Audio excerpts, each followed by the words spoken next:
7:30.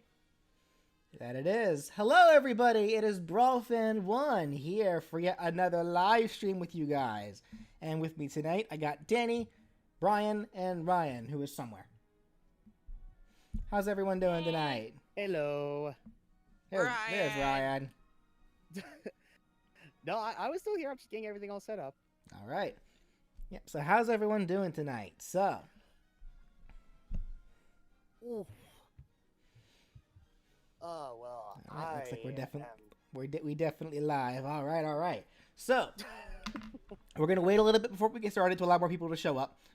So what we're doing tonight, we're doing another stream addressing mistakes and issues regarding the what if character, specifically for the past.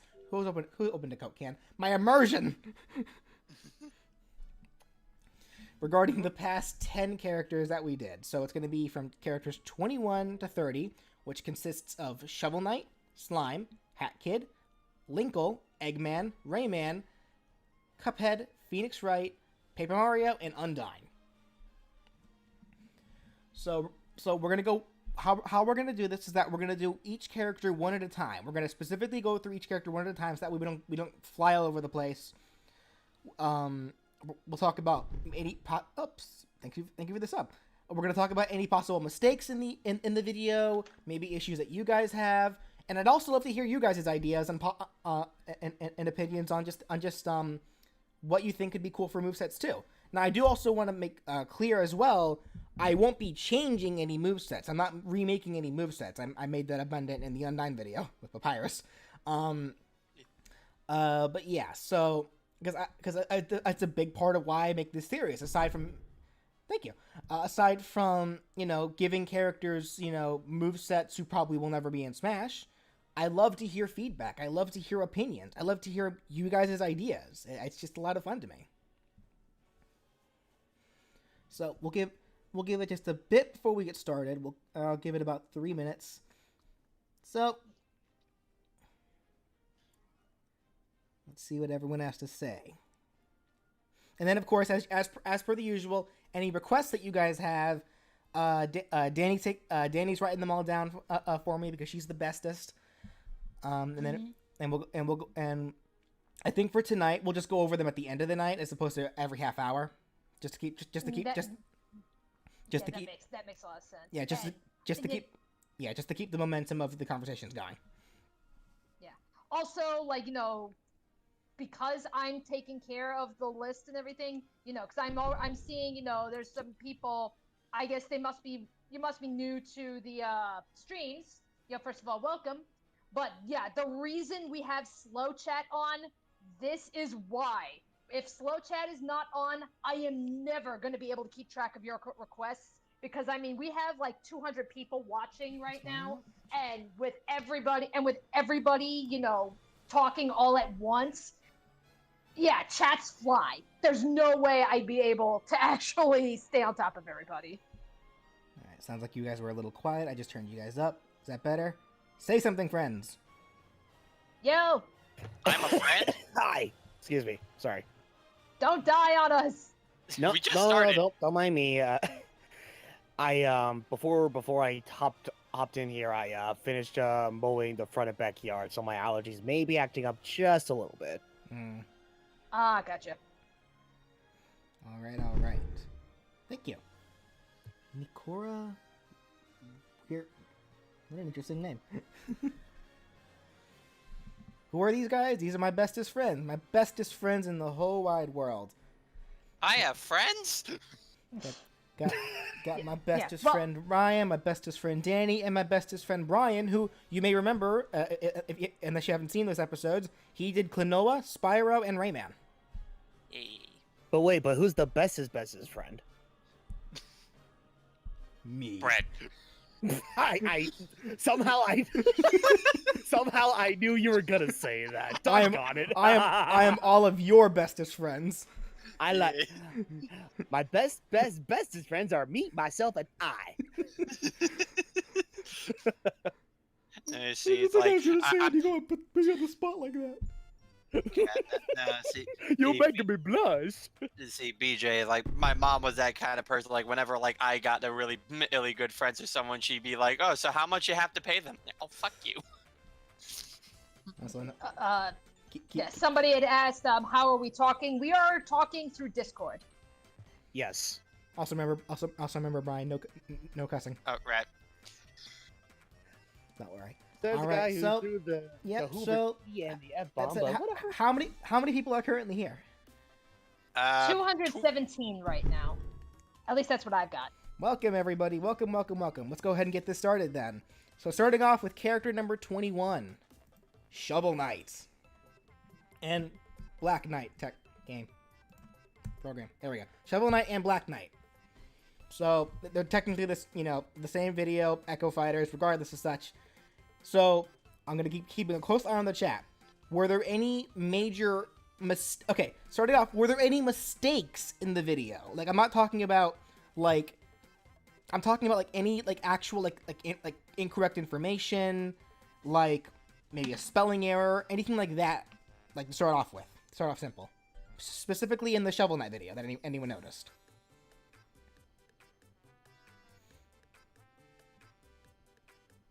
It was missing butt mode. That was clearly the biggest mistake. Alright, no And see, mistakes. Scrambled has the idea. Alright then, so did anyone have any issues with the moveset itself then? Like, was there something like I should also clarify. It's hard for me to really consider you guys giving your own idea as an issue with the moveset. Because that's an opinion thing, and like no one's really right on either front. I'm not calling myself right at all.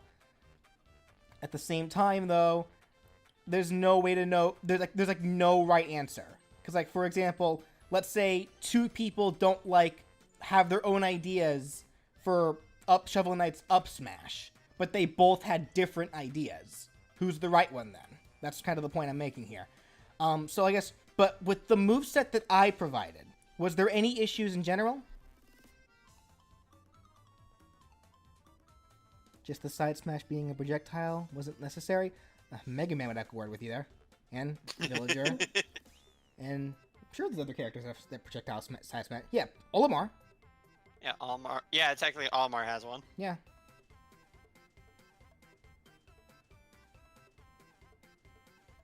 Seems like a lot of people, I get, because it has been a while since you've made this video, a lot of people, I guess, aren't remembering everything. So I guess maybe you do like a very an abridged rundown with the character. It requires me to remember it. Okay. Let me. BJ, you made the video. I got short-term memory loss. I got notes for this. Hold on. I'll pull up my master list. Oh, thank you, Progeny. What's up?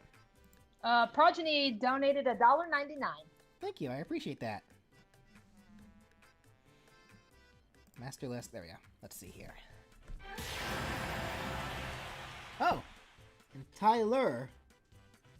Thank you so much. I really appreciate that.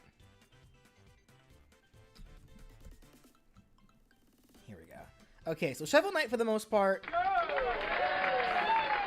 There's Progeny. All right. Okay, so Shovel Knight for the most part, a good chunk of his attacks came from his own game. There wasn't really a whole lot I needed to innovate with Shovel Knight. And then I know a good chunk of his attacks also came from the Amiibo Custom Knight feature as well. He has too many recovery options? Wait. Do I have to remind you that Meta Knight exists? Literally all of Meta Knight specials are recovery options. What did I give him in terms of... I gave him... Yes, the Repeller Dagger and the Throwing Anchor. That's only two. Some people are bringing up Rivals of Aether. Oh. What about it? Okay, yeah, I remember. I remember some people saying that the moveset from Rival... that the moveset I gave Shovel Knight here was a little similar to Rivals of Aether. I couldn't tell you. I've never seen it. If there are similarities, it's more than likely because we used the same sources. The same source material, so... That's all I can say about that. Hang on, I just yeah, chat's flying. Stickmaster 500, he said, "Is there another move you could do with the up B? As I've seen people talk about the propeller being the recovery move." For one thing, thank you so much, Vano, for the $5. That is an idea. That was something I thought of. You're referring to the rising dagger, right? I remember I made that as up air as like a semi recovery kind of move, but not really. It's kind of a recovery in the same vein that King K. Rool's up air as a recovery. I think I just preferred the idea of the throwing anchor more, or specifically the toe anchor is what it was. Because yeah, that's right. I had it where just tapping it, he just threw an anchor, so it'd be more like Yoshi's up special. But then if you hold the button, he doesn't let go of it and just flies and then goes straight down. Either one would work. Like that's definitely an option as well. Like either would work. I just felt like because I made his side special the propeller dagger, I felt like it'd be a little boring to have two specials be the same kind of weapon. Because like I have his side special the propeller dagger, which was a relic that made him go horizontal. That relic never made him go vertical. That was only a horizontal recovery move. In Shovel Knight itself. Yeah, it was the rising dagger that was the one that went vertical. But again, like I just preferred the idea because in the game it doesn't look like it goes far and would be.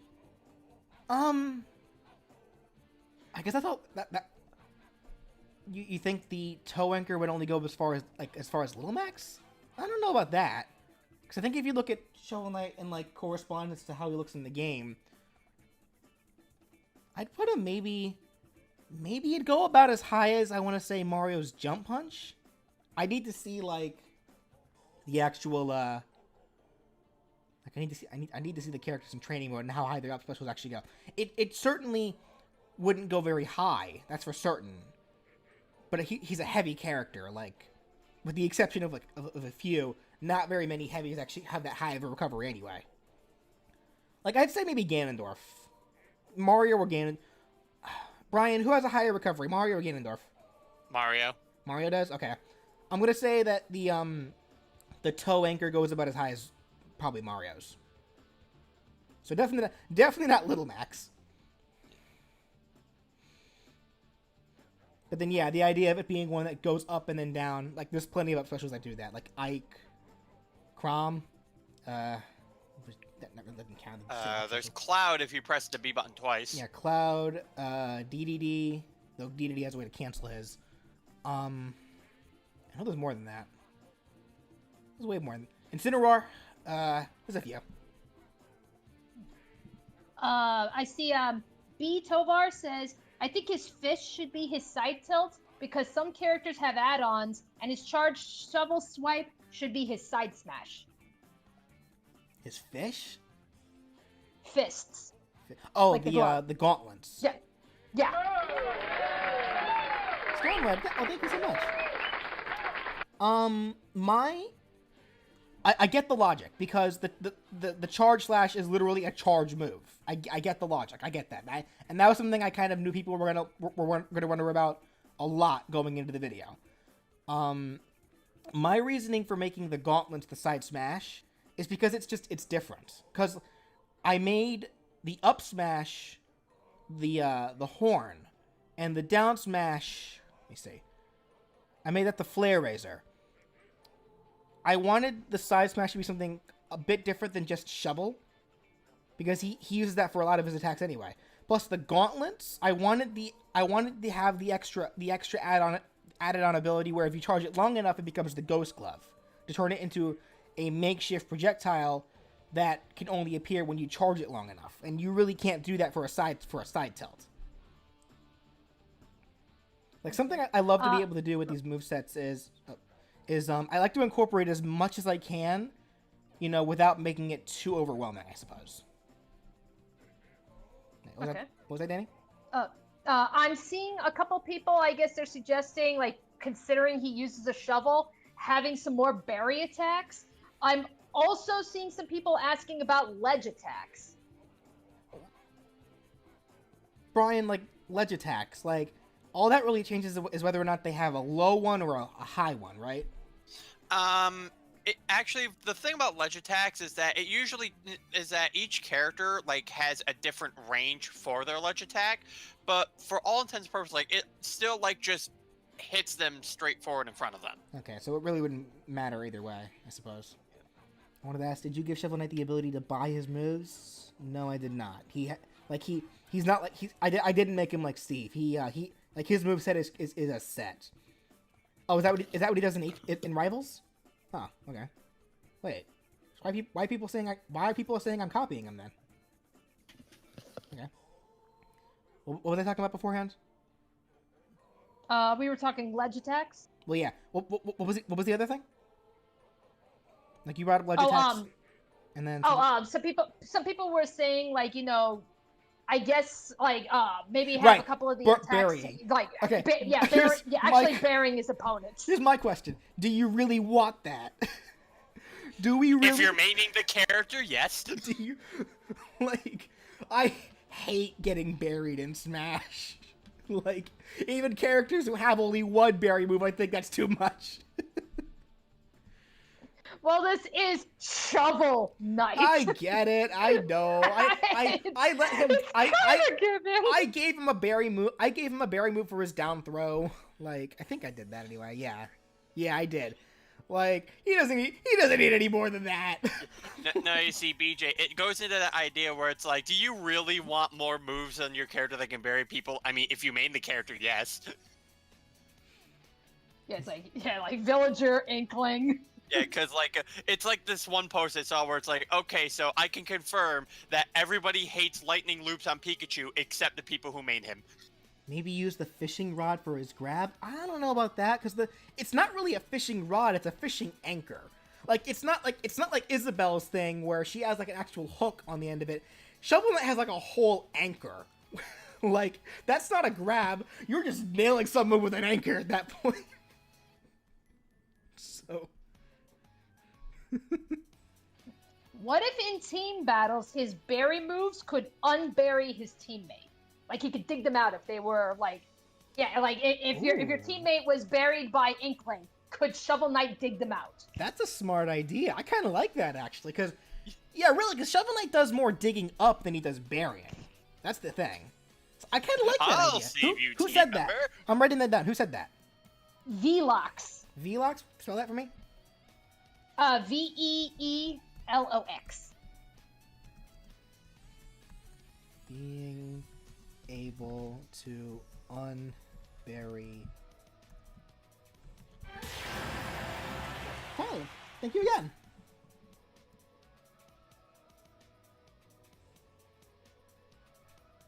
Well, I'm glad. Like it's super cool when I see people that also want to make movesets when they see my stuff. That's really cool to see. I'm glad. Like I like these discussions. I like people getting their own ideas out there. All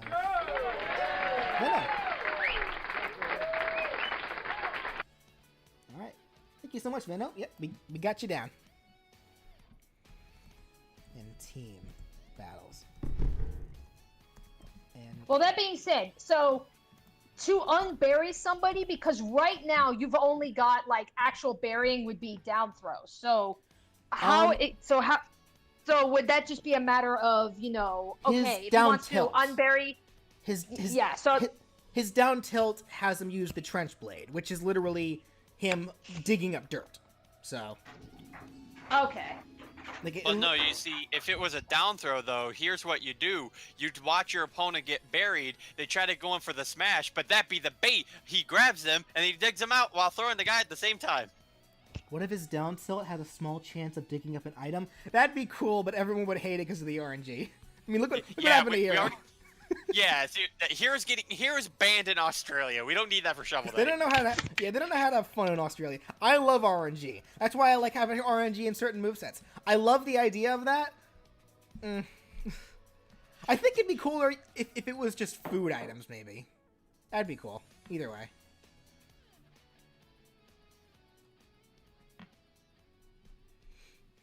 Have I seen the animated Captain Toad moveset? Probably not, because I don't like looking at other movesets before I make that other character. Generally, I'll look at movesets for characters that I've already done, and I do that because I don't want to be influenced by other people. I'd rather make the movesets myself, and because I don't want to feel like I'm copying other people.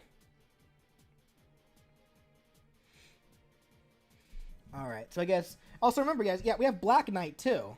Like, there really wasn't too much to change about Black Knight between them. I think the major thing, aside from just animation stuff, was that Black Knight had his aura ball instead of the what was it, the drop spark, which was higher. Black guns didn't exist back then, back in the time period of when Shovel Knight would have taken place.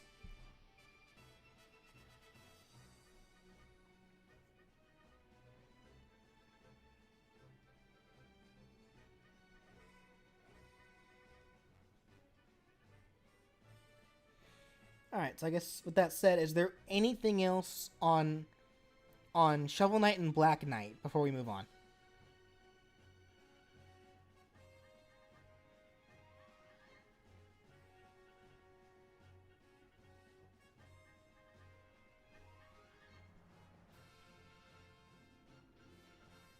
A little bit fast. It doesn't sound like it. Alright. Let's go ahead and move right along then. Maria, thank you. Slime. Yeah, the character that nobody requested, but BJ wanted to do anyway. And now everybody wants it. Yeah, apparently a lot of people liked it, so I'm glad. But Slime is in Smash!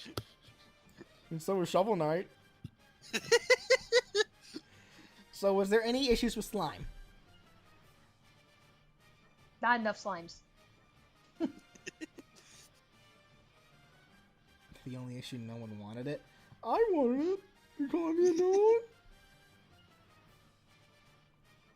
I mean, seriously, how can you say no to that big happy smile right there? Come on. What if Slime's power? Oh, I mean, maybe for Cuphead or Kirby. I forgot Fortune Street was even a thing. I probably could have referenced that for taunts and such, but I forgot. I actually forgot about that too until you brought it up. Oh man. Arkine at Zir said Perry could turn it into a metal slime. That'd be neat, actually. Like I have the metal slime as an alt, but that'd be like a neat little thing. Like you'd actually hear a cling. Yeah. Well, I don't know. What did I have? I think I had it where when they shield, they put the sea slime shell over their head. Yeah. So how would Slime grab ledges? He'd stick to them. He's sticky. Yes. He gooey. He takes that little droopy antenna on his head and he just grabs the ledge that way. You made a custom slime amiibo, bro. I want that. I need more Dragon Quest stuff. I don't have a single dragon. I need slime stuff. Slime merc. Slime amiibo. Hey, you never know. Dragon Quest XI is coming out. Like we are getting the definitive edition, so Yep. you never know. I don't know how I feel about getting my hands on a slime amiibo. He's a bit messy. How does Slime grab? He sticks to them. He's gooey. Again, he just sticks to you. Yeah, they... Mega Turtle asks, what would you replace Frizz? You know, since the hero has it. Oh, Agidex, thank you. Was it gooey? Hold on. No, I don't see any reason to, because Frizz is actually one of the most common spells that slimes generally learn. So, I don't see any reason to do so. I mean, that'd be like, giving Luigi a different move aside from a fireball just because Mario has a fireball. It's not that big a deal. Like...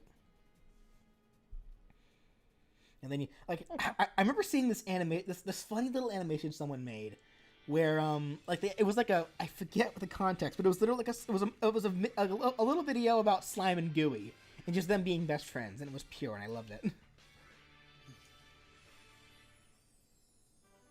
Can slime swim?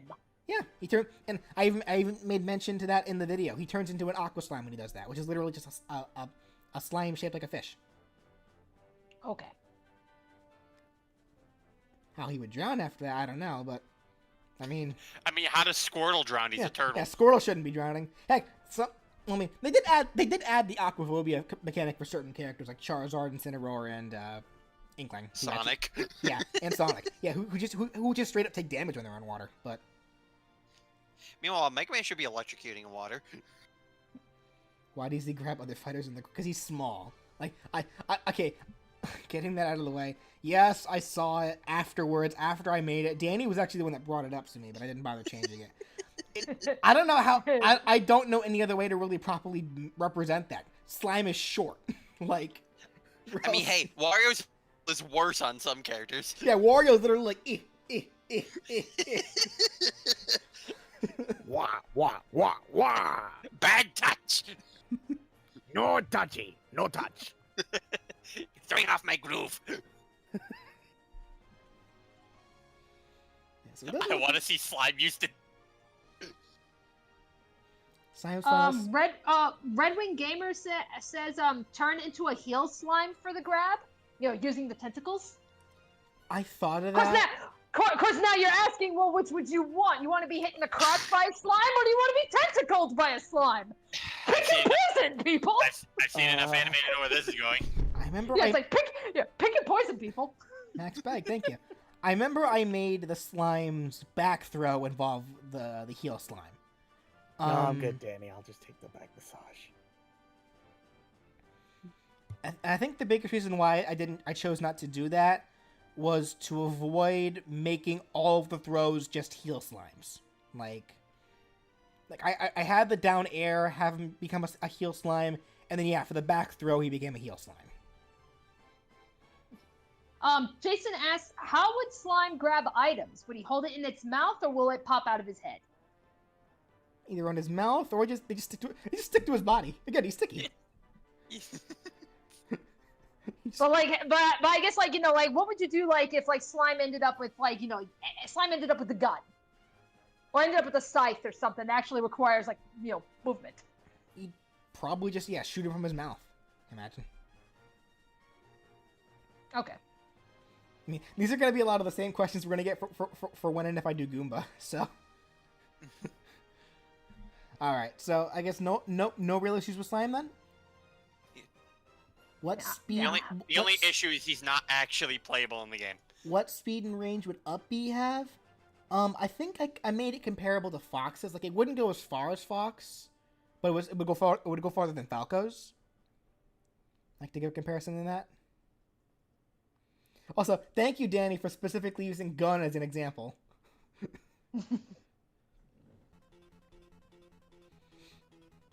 Alright, so I guess I'm not seeing any issues with slimes. Let's go ahead and move right along then. Hat Kid.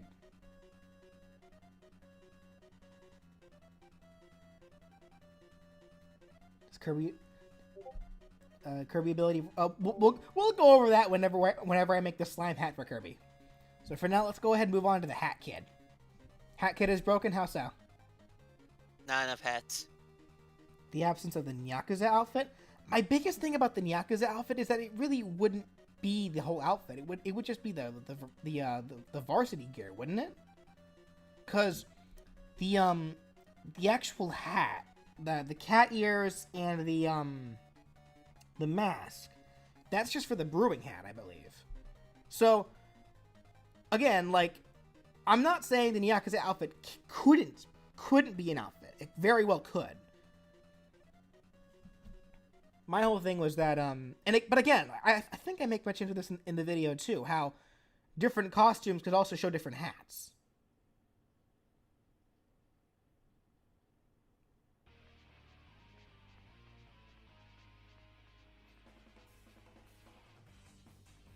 The dance is the smug dance? Sure. It's like, I called it an arm dance because she dances with her arms, but either way, Hat Kid is telling you you're bad, and she won. Either way, she's telling you you're garbage. So. Her and Bo Kid. The moped. Okay, that was actually something that I saw a lot of people bring up during the comments, and it's actually an idea that I really like. I made Hat Kid's side special the what is it? The sprint hat. Now with the sprint hat, that is a hat that lets you run fast, but with the proper pin attached, it allows Hat Kid to ride a moped. So I do like the idea of the moped, but the thing is, it wouldn't work the same way with how I made it, and that's nothing wrong with that. It would the moped would be an awesome idea for a side special. It would just have to work differently than how I did it, because with how I made it pretty much work similar to like Ike or Luigi's side special. If Hat Kid were getting the moped, the moped would make it work more like Wario or Bowser Jr.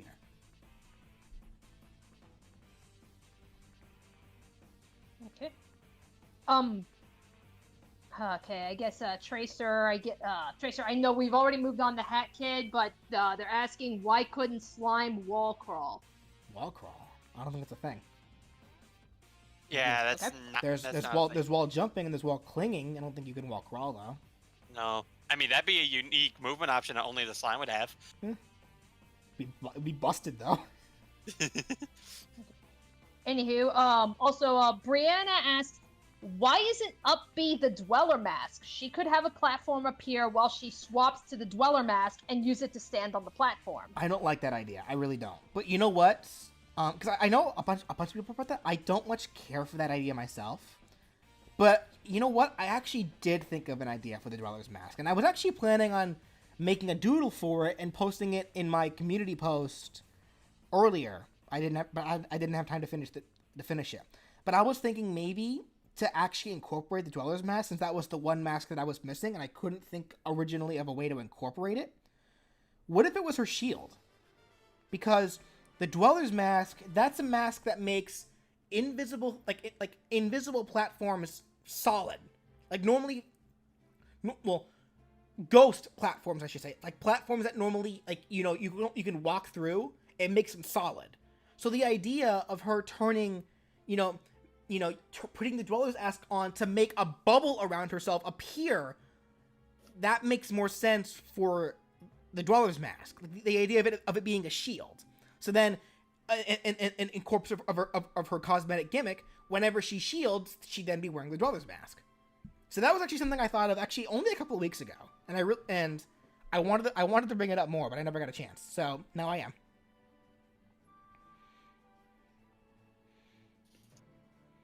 And it's like, I know another thing that people talked about that they would have preferred. They would have preferred if the ice hat would have been a down special, not the down air. My whole thing on that is that it's literally just a move that drops. And outside of characters like Kirby, DDD, and Yoshi, or DDD, Kirby, Bowser, and Yoshi, who are older characters. Honestly, if you guys want my opinion, I think their down specials probably should have been something. Well, Kirby's I think is fine because his actually turns him invincible. But a dropping down air, I think a dropping attack, I think is fine. It's just a down air. Plus, even then, like in the case of something like Bowser, he has that as a down air too. Yeah, like Bowser literally has two falling attacks: his down air and his down special. That's redundant. I found no reason in that. I honestly think Bowser should have a different down air. I really do. If anything, change his current or down special, I should have said. I think Bowser's current down special should be his down air. That's my idea on that. But in terms of Hat Kid, the ice hats I felt should be fine as a down air. Well, for one thing, where would the time hat go then? Like, I wanted to be able to incorporate every hat that I could, and I didn't want to make any of them final smashes. I wanted them to be incorporated properly so Hat Kid could actually be wearing them, which is why it was killing me that I couldn't get the. Oh, Meta, thank you once again. All right. What's it going? Yeah, it was killing me before, but I couldn't get the Dweller's mask properly. But I know what the down specials for Yoshi and Bowser's are referencing. I know what they're referencing. I'm just saying that they'd be fine as down aerials. They don't need to be specials anymore. Like back then, I can forgive it more because those were older games. We're in games now where all the specials are so like brilliant, like they're so innovative, they're so wild, and that's what I feel like a special should be. Like just dropping, like that's not that special anymore. Like most characters, maybe not most, a good chunk of characters have just dropping as their down airs. So I feel like that just being their down special, I don't think so. Okay. I saw somebody earlier asked, does her hat have a hitbox?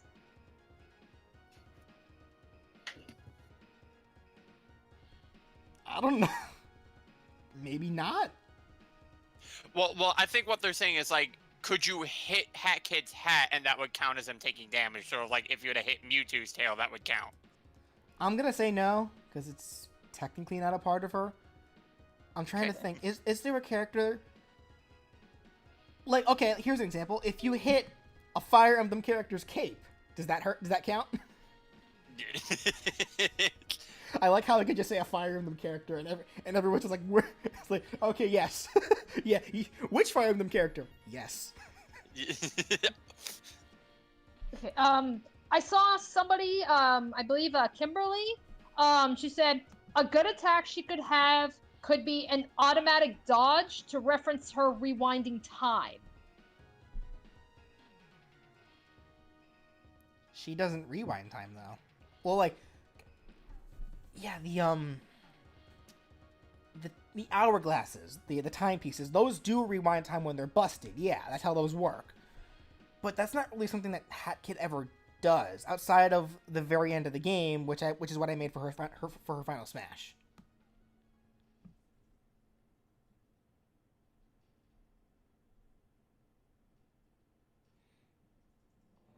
Can Hat Kid Can Hat Kid's hat have a mind of its own like Cappy? It may as well. It's like Hat Kid knows some magic tricks, so she does some weird stuff with her hat. Like she does this one thing where like she like flicks her hat off her head, and each time she does, it's like a random object sitting on top of her head, and like it changes each time she flicks it off. I'm seeing Red Wing Gamer asked, what if she takes a certain amount of damage, she temporarily loses the hat? I don't see why. Because again, there are times in the game where her hat powers are made unavailable, but that's because it's the context of the story where it's just taken from her. But there's never a point in the game where she'll lose the hat from taking too much damage or anything like that. Okay. Oh yeah, okay, yeah, Liam brings up a good point. We've been talking about Hat Kid all this time. What about Bo Kid? What about Bo Kid? I remember seeing a lot of people talk about how Bo Kid would have just been fine as a costume. Gonna say no to that because she has a bow, not a top hat. And here's the thing: if I didn't make, for the context of this moveset, I should say, if the moveset was made differently, then sure, Bo Kid would be just fine as a costume. But for the context of how I made this moveset, with the back air as well as the throws, those wouldn't work the same way because Bo Kid has a bow, not a top hat. So that's my logic behind that. Okay.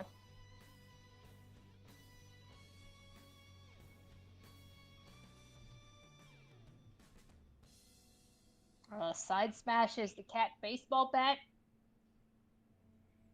Nah. Because, I mean, I don't, it's still just the parasol. Just, it's a baseball bat instead.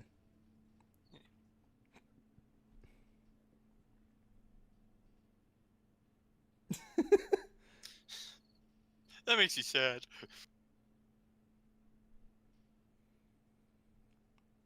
Hat Kid could use roller bats for throws. Example, up throw could have a Hat Kid have a spike rise. That's not how the duelist mask works. That's not what the Dweller's Mask does.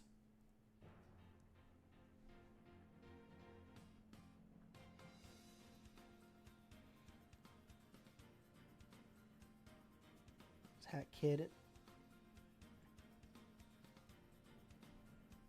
I do have, actually, it's interesting that people keep bringing up the varsity outfit for Hat Kid. I actually do have one of Bo Kid's alts be the sweater, which came in the same exact DLC pack as the varsity jacket.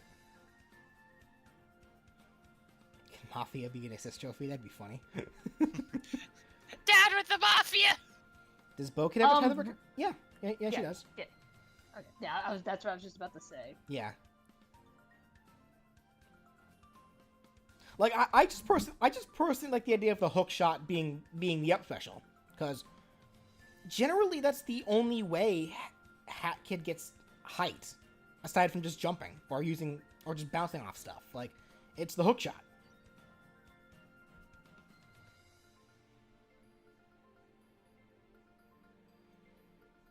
You think Hat should have a hitbox? It may not make sense, but it wouldn't make it confusing for new players.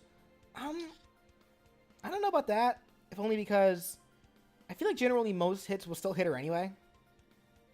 Yeah, and even then, I don't know how that would make it easier for new players.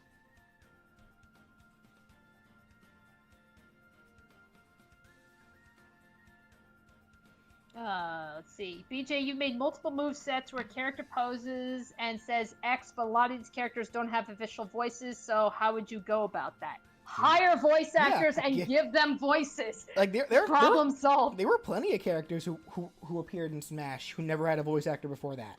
Like, okay. Yeah, the Earthbound characters. Ice Climbers are an example of that. Who else? I know there was more. Who? Red? Technically. Yeah, Pokemon. Yeah, Pokemon China Red. Yeah, technically, yeah. I don't know. To me, it's like, I just think that's where it's just like, just because the character doesn't have a voice means they shouldn't talk. It's like, no, just hire a voice actor. We have plenty of people to choose from. Oh, actually, you know what? Captain Falcon's another example. Yeah, actually, yeah. People are just not saying it. Like, literally, right when I thought of it, Captain Falcon's another example of that. Captain Falcon did not. Technically he has his anime, but that's like not. Well, a game. no. Captain Falcon did not have a voice before Smash 64. Oh, that is true. Yeah. So, the show me your moves, the Falcon Punch. That's all Smash. But I thought Falcon was a Smash character. Yeah. Also, interesting that you bring that up now, because Hat Kid and Bo Kid do have voices. Well, actually, yeah, they do. Hat Kid says "Down with the Mafia." Down with the Mafia.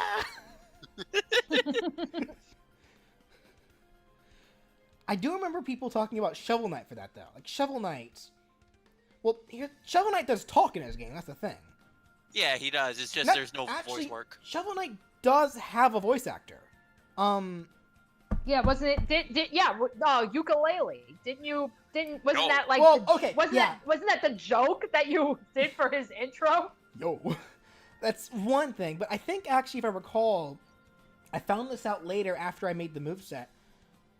In Blade Strangers, he has a Japanese voice actor, like someone who actually voices him. So, all right. Yo.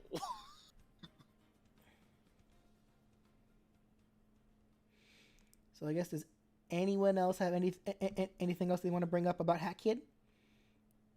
Can Hat Kid's hat? I agree, James Blake. Peck neck. No swearing. I already told you.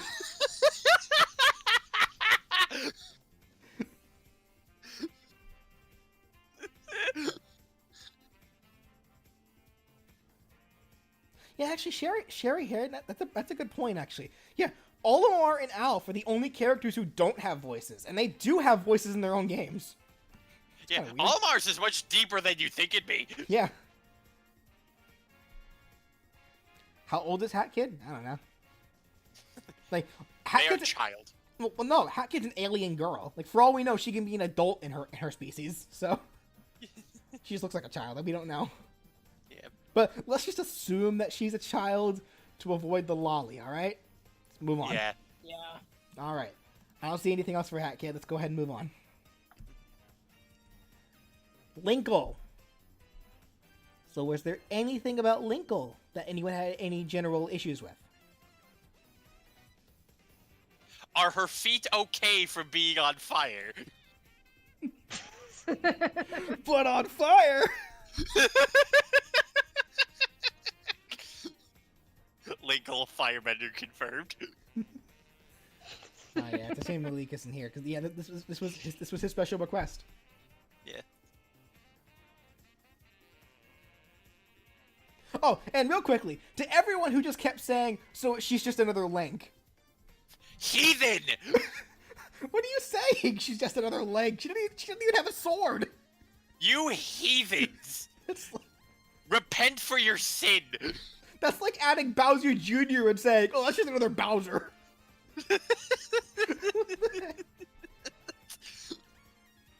You feel like the gimmick is unneeded? I disagree.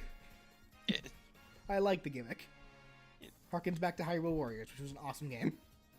Indeed. Linkle's entrance is very, very similar to one of her victory animations. That it is. She gets lost. That's just kind of her shtick. Yep. She gets lost to the grocery store.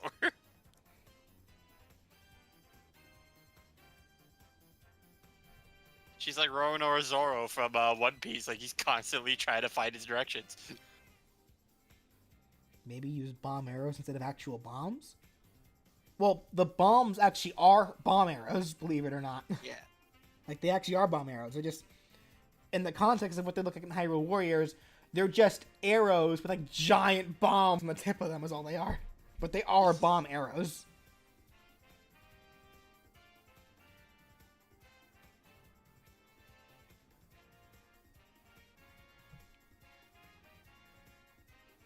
We need Shadow Linkle? I think I made that a costume, didn't I? Shadow Linkle? I think you did? Yeah.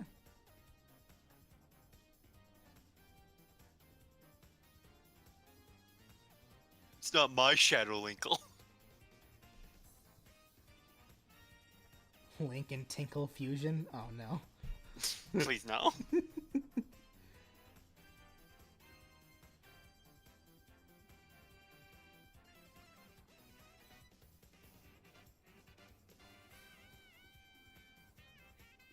Yeah. Kimberly, two of her taunts should be changed. Which ones? Yeah, to what? Like, are you referring to the taunts where she puts her hood up or puts it down? Like, 'cause one of them was where she just does like da da da da, and when she does that, like her hood falls over, and the other one was where she looks at her compass and then puts her hood back up. So this would allow people to be able to play either hoodless, hood up, or hood down, just like you could in Hyrule Warriors. Stickmaster 500 said, I did say in the video, but her cuckoos should flinch since the assist trophy and in the games do. Should flinch? Oh, should yeah, like if you hit them, they should flinch. Wait, should flinch or cause flinching? Because I know I made it where the cuckoos don't cause flinching; they only deal damage. Well, no. Like if you were to hit the cuckoo flinches. I don't see why I wouldn't have it already. Did I not have it like that? Let me see.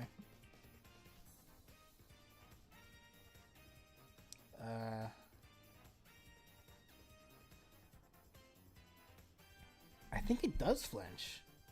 I may just not have mentioned that. I know I had it where it doesn't cause flinching.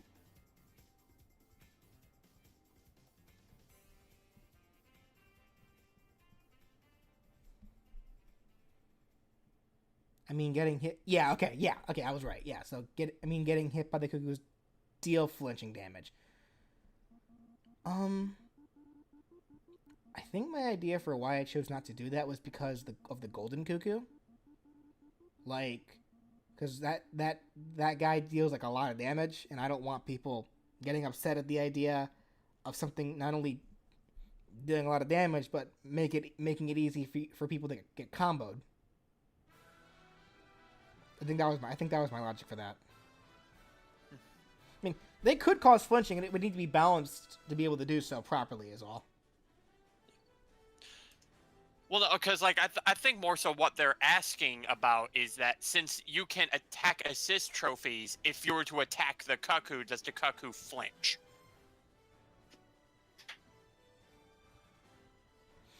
Well, no. He's asking about the Cuckoo's causing flinching. Oh, okay. But dealing a little damage and a little flinching. You know what? It could be where the normal Cuckoo. Well, no. Hold on. No, that's right. The normal Cuckoo doesn't attack.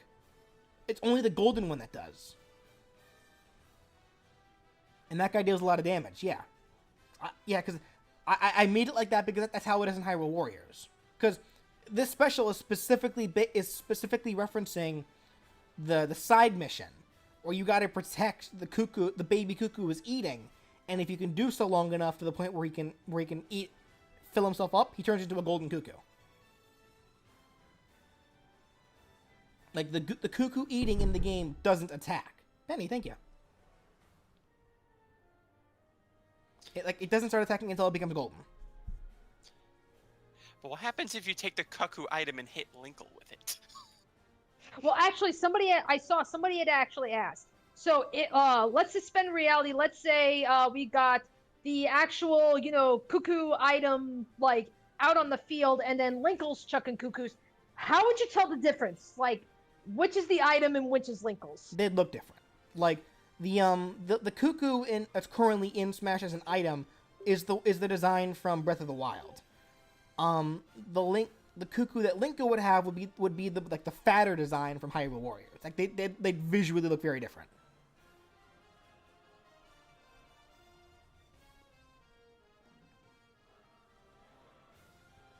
Okay. What even is this live stream? We're going over all my previous What If Smash moveset characters, just talking about any issues or mistakes people may have with them.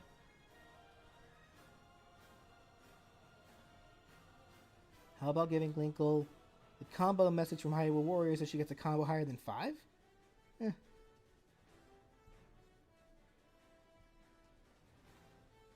I thought it was the Skyward Sword designs. Was it? I couldn't tell you. I never played Skyward Sword. I just know that the cuckoo design that's in Smash look like the ones from Breath of the Wild.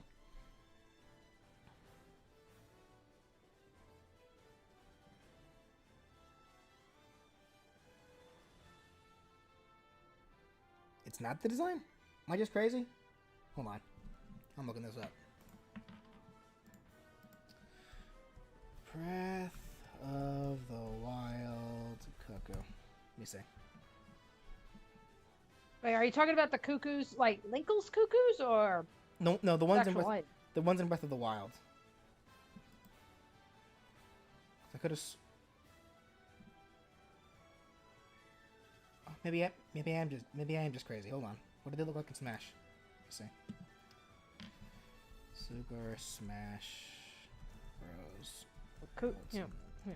Cuckoos look like cuckoos to me. They're just chickens. Oh no, you guys are right. My bad. Okay, yeah, it wasn't Breath of the Wild. It was probably, I guess it was Skyward Sword then. Okay. My mistake.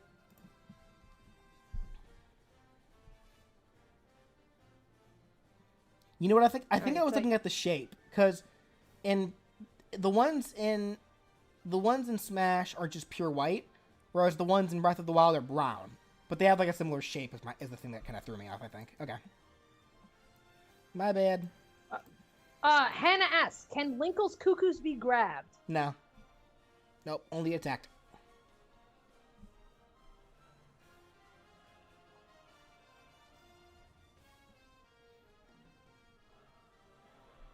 Trying to think of like a good comparison to... I'd say the best comparison to use for the cuckoos would be the Waddle Dees back in Brawl. Like they're not really a they're nothing you can pick up or grab or anything like that, but you can attack them. Can you pocket the cuckoos? Only when they're airborne. Like, I believe I made mention of that in the video as well, where you can reflect or pocket the cuckoo when they're being tossed. But the moment they touch the ground, they're no longer projectiles. So now, after that, now.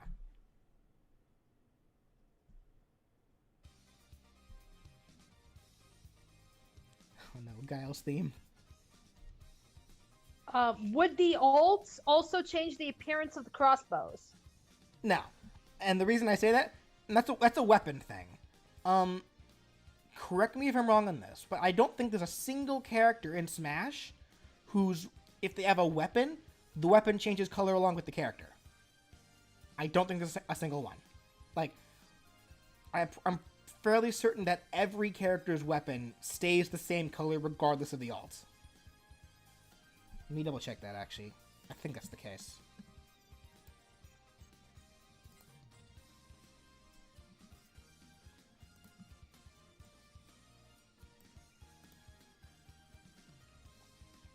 I think the only exception to that would be Bayonetta, because she uses the blue guns instead of the red guns, depending on her alts. Let me see. Let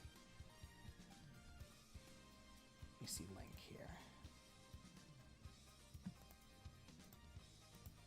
Yeah, like, okay, I'm cycling through all the colors. Yeah, Link's Master Sword stays the same color. His shield does too. His shield, and even like his sheath. Yeah. Like, they don't change color. Let me see Fox's Blaster. Yeah. Fox's Blaster stays the same color too. Yeah, so the weapons don't change color. Like, any character's item that they personally have in their moveset, those don't change color. So I try to, Meta Knight's weapon changes color? Does Galactic change color? Let me see.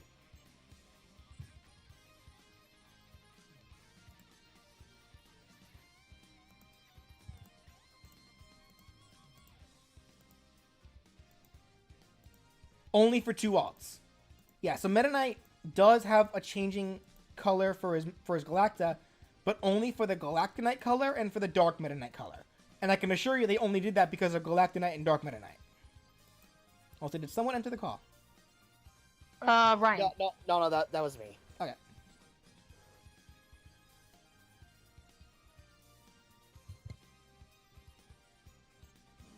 But yeah, for the most part, characters' weapons do not change color with their alts. So, that's why I made that way. Alright, so I guess... Hang on. Ambi says, did you talk about balancing the character? Because she's basically a stronger version of Arsene that gives you what's basically a final smash that you can charge. I disagree with that.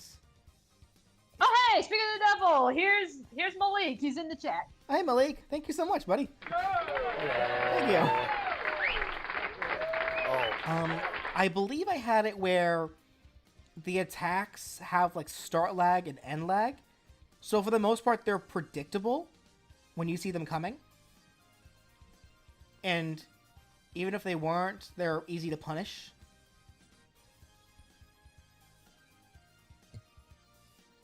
Palutena staff changes color. We're on this topic now. Let me see.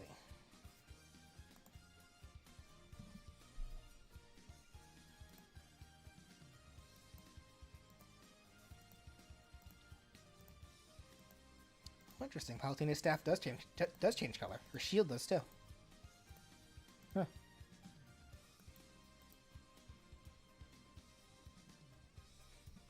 Well, for Inkling, it makes sense. Like, there's no reason why a blue Inkling should be holding an orange gun. Like, I don't know.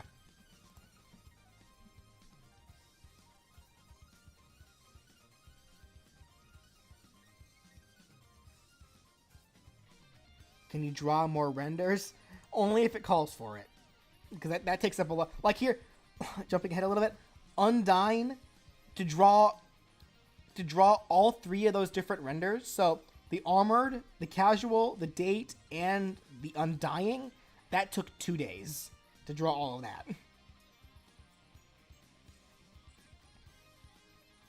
I'll flip and subscribe if you promise it. I'll do heavy eventually. He has a lot of requests, so I'm sure. I'll definitely get to him eventually at some point. We'll see. All right, but I guess that said, are we good with Linkle then? Who said that? Who said about? But hold on, scroll back up. Who was it that said something about a fourth link? Who do we gotta kick out of here? Wait, what about a fourth link? I missed it. Someone said something about a fourth link. Linkle is not a Link. She's literally so different from Link.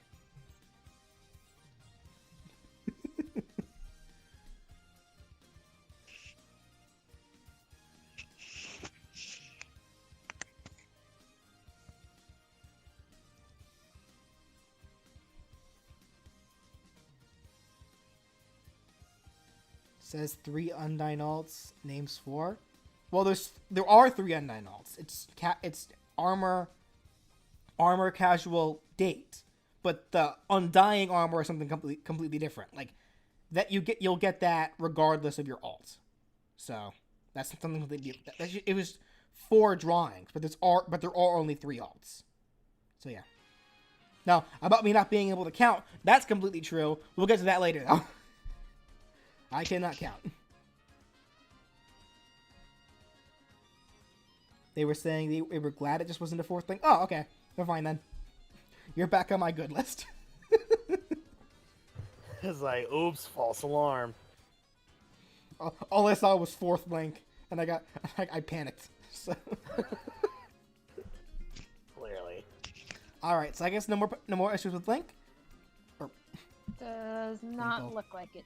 All right, let's move along to Dr. Eggman. Okay, before we even start with Eggman, can we just address how so many people were demanding that he piss on the moon, despite the fact that you had Shadow do it already? Yeah, I was Shadow's Final Smash, guys. Come on.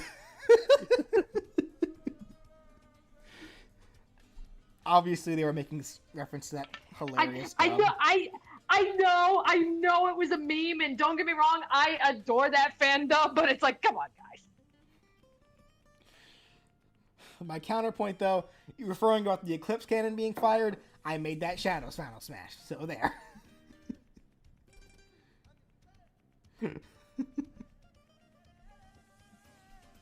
So, that said, any issues with Eggman? White Oak says Eggman should have as much moves referencing his modern mechs as much as his classic mechs. Well, I mean, when most of your modern mechs are just referencing your classic mechs, what are you gonna do? Like, I think he's talking about maybe some of the more what are the orange mechs that were in the more modern? What were those called? Like egg pawns or something? Oh yeah, the egg pawns. I didn't we talk about the egg pawns? I think I decided against it because they were a little too generic. I don't remember if we did or not. I mean, I know, yes, you heavily referenced the classic stuff, but I think maybe that's what he's mentioning is, considering you're using a lot of the regular bad mechs, why not incorporate an egg pawn?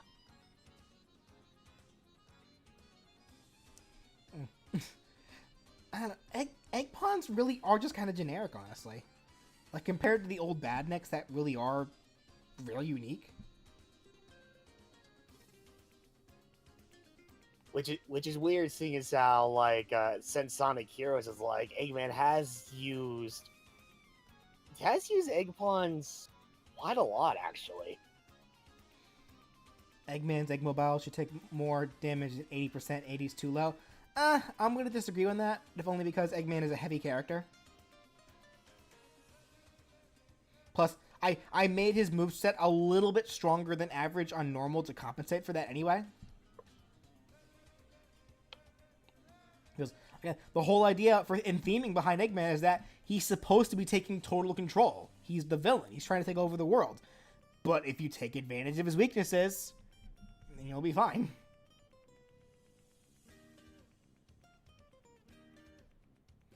I don't think his down air should have a sweet spot to spike. It's the grabby thing? It's down... No, is down air... Oh, yeah, the claw. Yeah, it was, what was it called? The egg... Catcher Eggman. I mean, I think I gave it a spiking hitbox because it is one of those attacks that is multi hits. Like, you know, it's little like ching. So like if you only get hit during the opening part of that, you'll be fine. But if you get hit during that ching, then you'll get spiked.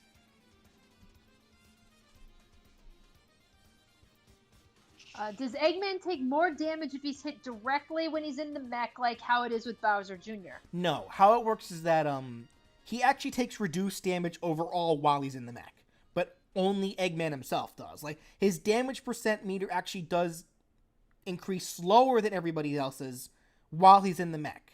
But the Egg Mobile itself takes normal damage, but that's hidden. Like, you will never know when that thing's gonna break. But that's hidden. And then when Eggman is outside of the mech and vulnerable, then he takes normal damage. Okay. Like, let's try to think of a ratio here. Let's say, for the amount of time it would take to break Eggman's mech, which would require 80% of damage, Eggman, by that point, when that happens, would maybe only be about 60% damage in? Probably around that?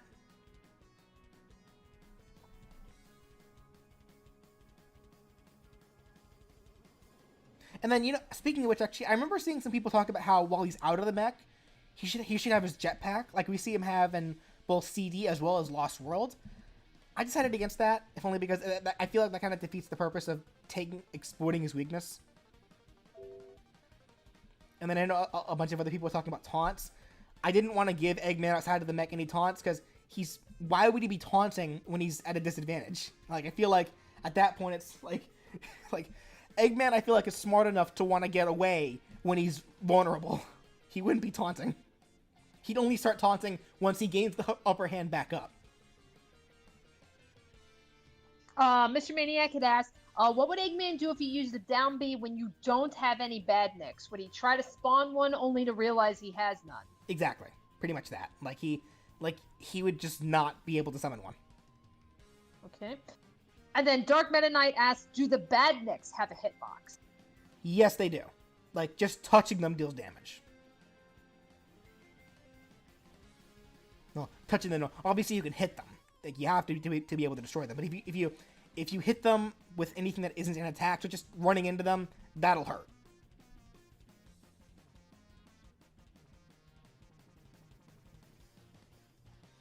I thought you were good. I thought you were good with 100%. Did I say that? I might have. What did I have for the Egg Mech? The Egg Mobile? Let me see. I have it still written here as 80. I might have said that as a possibility in the comment in a comment maybe. I think it's all, it kind of just goes down to balancing in the end. Like, if we were to amp it up to 100%, then we'd have to kind of tone down Eggman's moveset is all. Either way, it's fine, really. Like, in the end, a lot of these movesets probably do need to look at for balancing. They don't need to be changed necessarily. Well, maybe some do. I'm put my foot out there. The movesets I feel would work, but a lot of it is being able to properly balance them to make sure that they aren't overpowered. Like, the reality of it is, these characters' movesets can be anything, but whether or not they're busted or not is all a matter of the balancing.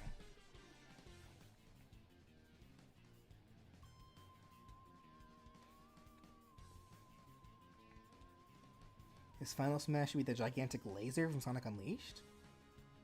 It's kind of niche, don't you think? I mean, I know some people talked about the Egg Dragoon being a final smash, which is also a really cool idea. I just went with the egg with the Death Egg robot myself because to me that's the most iconic one.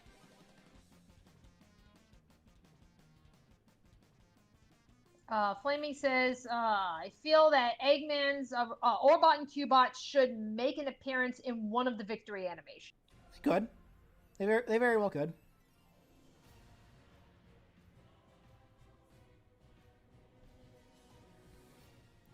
Eggman's gimmick, have a little icon to show.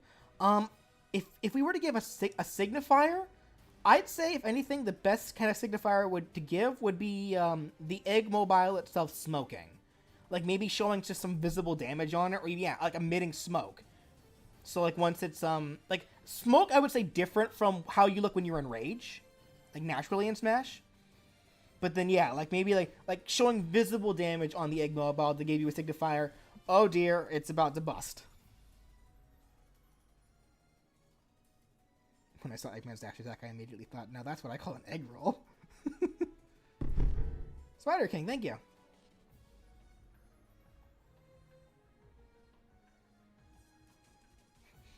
Sherry Harden, I too watched some Copy Johnny.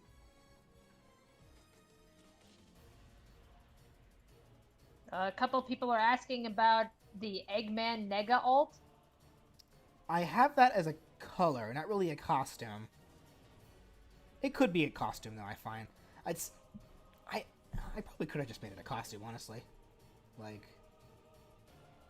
is there really a big difference between Eggman and Eggman Nega? I don't think so. Not really. It probably could have. Yeah, I don't.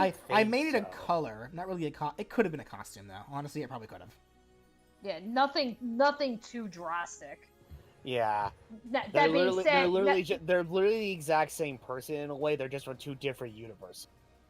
well, that being said, Or dimensions, I should say.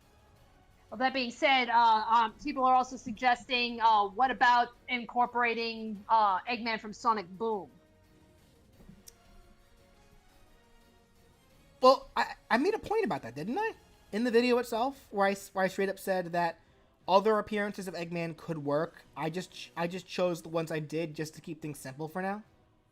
I made a point. I made a point about that in the video where I show, because the alts that I actually put the effort into making were the modern alt and the classic alt. But then afterwards, I made a point showing the Mean Bean alts, like the one we see like in Adventures of Sonic, and as well as the Boom alt, or the boom outfit. Like just as to make for a point that these could be alts, but I'm just keeping things simple for now.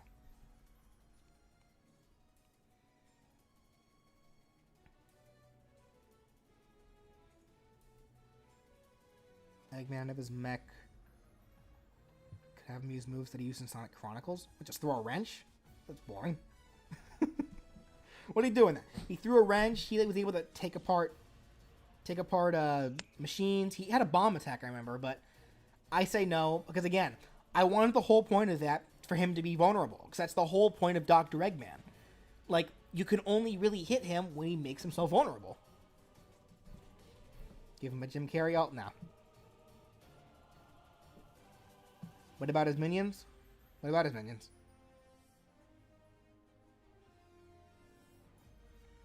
Will the classic alt be smaller? Nah, not really. Would Eggman be the fastest Smash character? He would be considerably fast. I wouldn't say the fastest, but he would be pretty fast. Because again, he's in a panic state.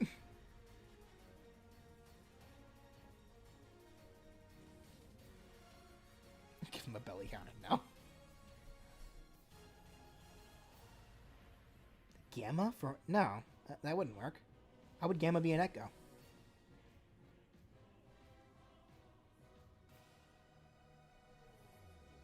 What character will I never ever do?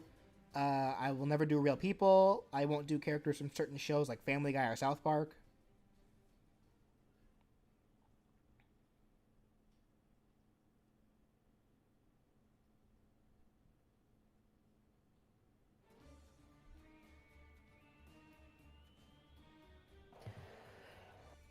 Oh, there we go. Yeah.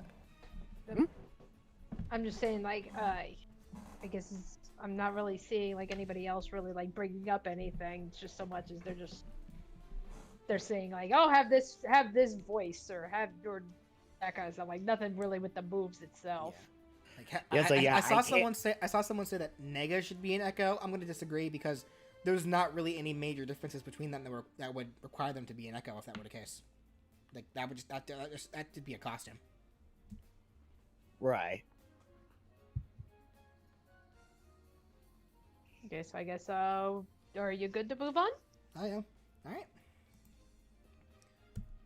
Rayman. All right, Brian, you're up. Brian is not here. He is at work. Are you kidding me? This man. I Yep. swear.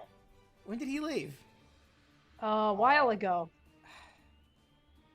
And Yeah, no one he even left told me? like he left like 20 minutes ago.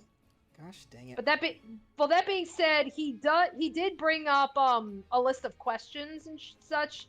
So I'll go on ahead and read those. Like yeah, he had to get ready to work, so he's already got answers to some questions that he had seen in the video. So if you guys have any of these questions, here are his answers.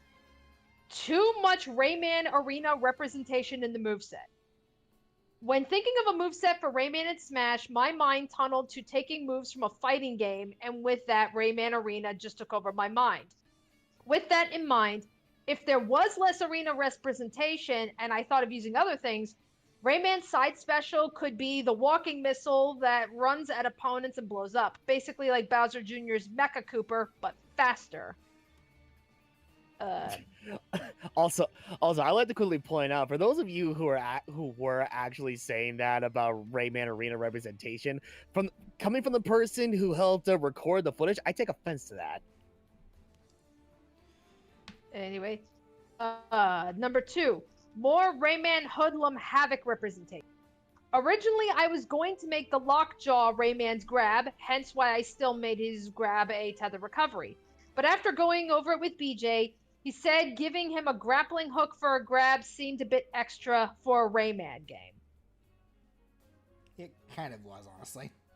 Like, this was already a character that had the ability to reach long distances naturally with his hands. A tether I felt was too much. Okay. Number 3, how does the slide work? While running, Rayman and Glowbox will dive to the ground and slide along the ground. The faster they go, the further they can travel. Attacks cannot be done while sliding, but it can be cancelled by pressing jump, which you can at least use your aerial attacks and air dodge.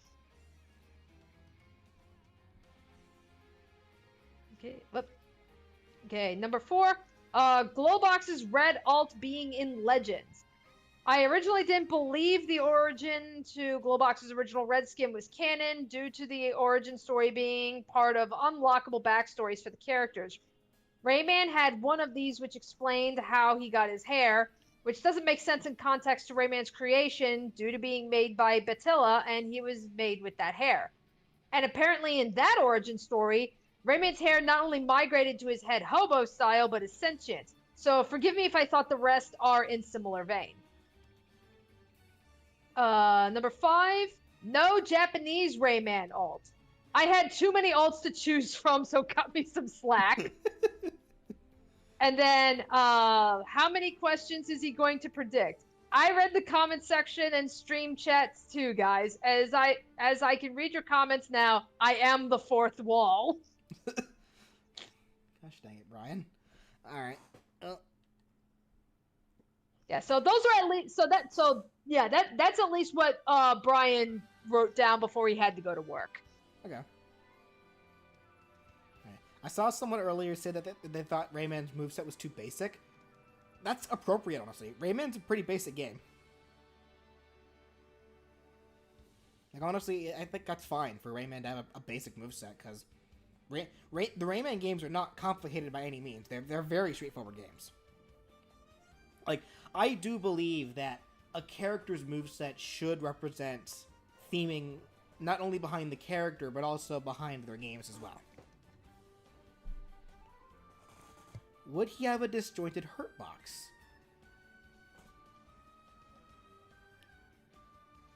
I don't know. That's actually an interesting point. Yeah, that is, because we don't have any characters who have separating limbs in this game, so interesting question. I couldn't tell you.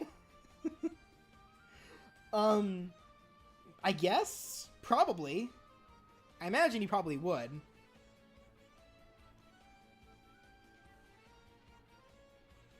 You leave out edge attacks from getting up after tripping or falling asleep. Yeah, I do, because I don't find much interest in those. Like, those aren't that big a deal. They're kind of all the same thing.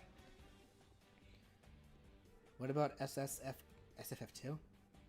Oh, Smash Flash 2? What about it? I don't care. I don't know anything about that game. If Rayman's in it, cool. I don't care.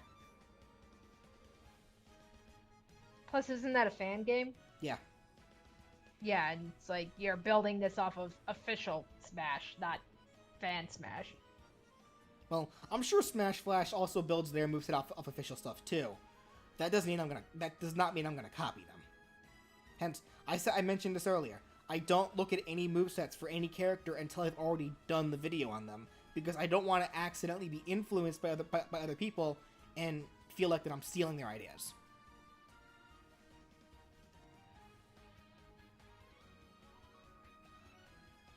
Oh, he's not even in the game yet. Like, he's apparently going to be added to it. He's not even in it, though, so. Shows how much I know about it. I am not playing Smash Flash 2. I refuse.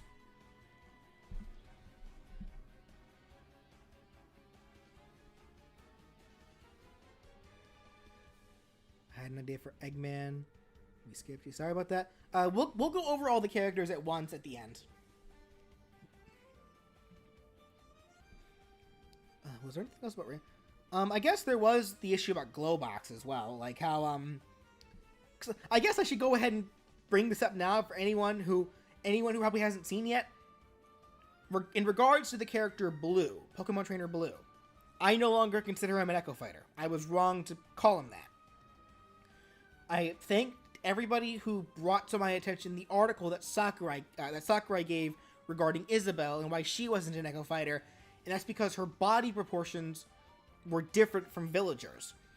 Pretty much from what I gathered from the article, what makes an Echo Fighter is whether or not the model skeleton of a character can fit into a different model. So scaling is one thing. You can scale any model. I make 3D animations. I've made models in the past. Scaling a model skeleton is no big deal to fit it into a new model. But when you need to adjust proportions or even add limbs or even take away limbs, that's a different story. If you need to do that, then that character can no longer be an Echo Fighter. And when you look at Rayman compared to Glowbox, yeah, Glowbox has arms and elbows. He has a completely different kind of head.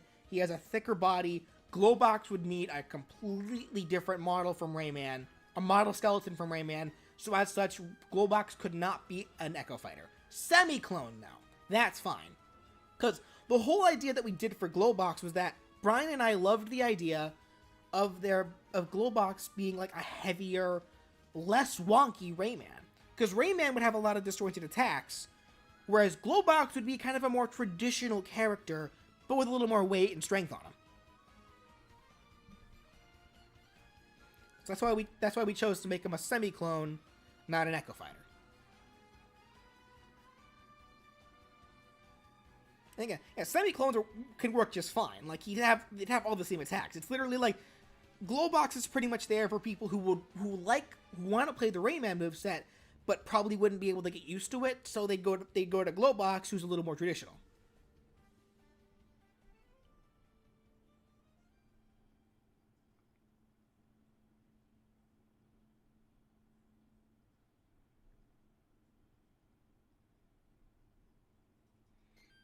Ness and Lucas have the same base model. Ness and Lucas could have been Echo Fighters, but they came into the series before that was even introduced. So that's more than likely why they aren't. Like, you guys have to remember, generally any character that was in Smash Brawl, Brawl and beyond, like 64 Melee and Brawl, like those are going to be characters that weren't going to get the Echo Fighter treatment initially. Melee was kind of a different story for that matter, but regardless of the fact, because the Echo Fighter idea wasn't even introduced until Ultimate. They kind of introduced it in Smash 4, but yeah. So I guess, anyway, anything else about the actual Rayman moveset itself? Like, I'll answer the questions the best I can since Brian's now absent. Like a meanie head. Cooper Animate says, I feel like Rayman's up special could be that blue bouncer thing in Legend. It could.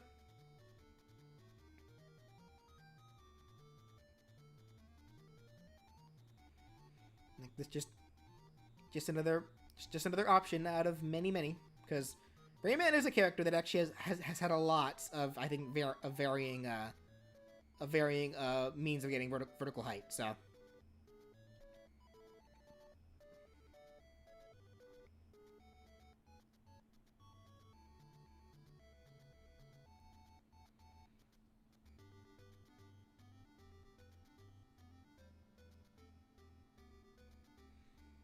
I don't see anything I don't else.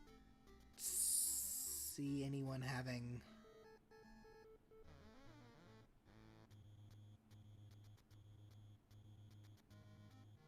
All right, so I think it's pretty much. I think it's pretty safe to say to just go on ahead and move on to the next character. Pseudo echo? No, like that's not a term to be used. It's semi-clone is the term. Like there are actually terms used by the Smash community, like to talk about certain characters. So semi-clone is the term. Like there, I don't think pseudo echo is a term.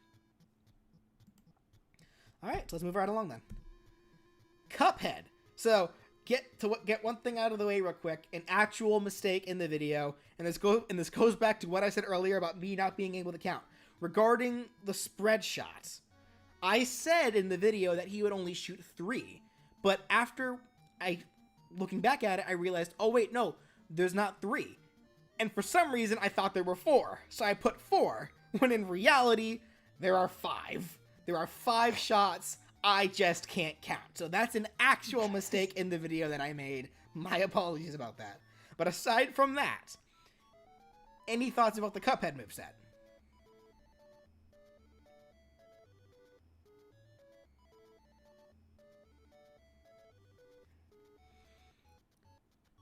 Cuphead should have basic attacks that reference the bosses in the game like I did for his jab, fair, and down throw.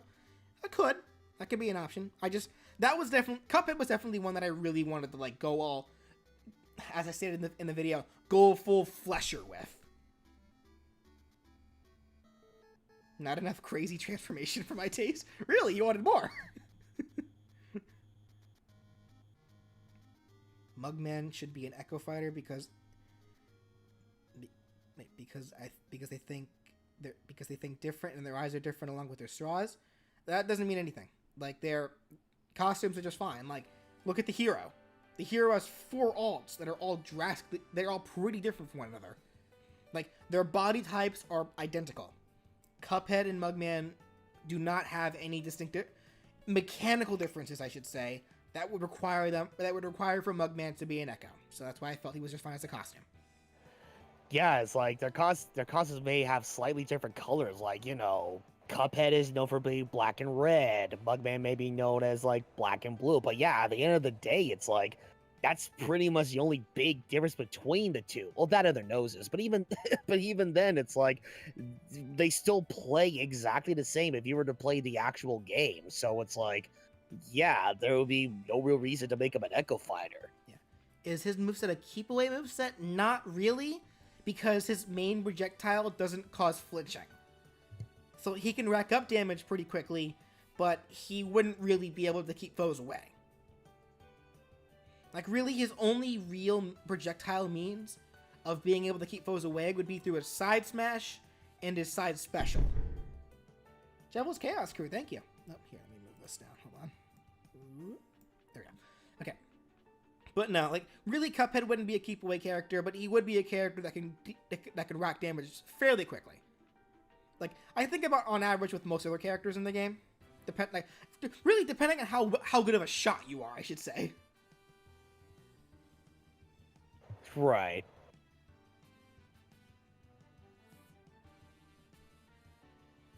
Progeny asks, would his final smash, the big ghost that spins, would his final ability be better as an up B, and how to rise would be mashed, like how Luigi's Cyclone could rise with a mash? He could still be spiked with rotating hitboxes. Wait, what's he talking about? The third special art that you can get where he summons the ghost. Yeah, I meant that is down smash. What about it? He's saying would it be better as an up B? No, because it doesn't. That's not a move that gives him vertical height. Plus, he's not really even attached to the ghost, though. That's not to say going flesher, he couldn't just grab it and fly on it with a helicopter. That'd be wonky. But I think to properly represent the game, the parry was a better choice. And I know people talk about the plane a lot. I'm A on that. I don't think the plane is necessary for that kind of thing. Because it's like, there are just going to be some things that, unfortunately, for movesets aren't always going to be able to be properly represented.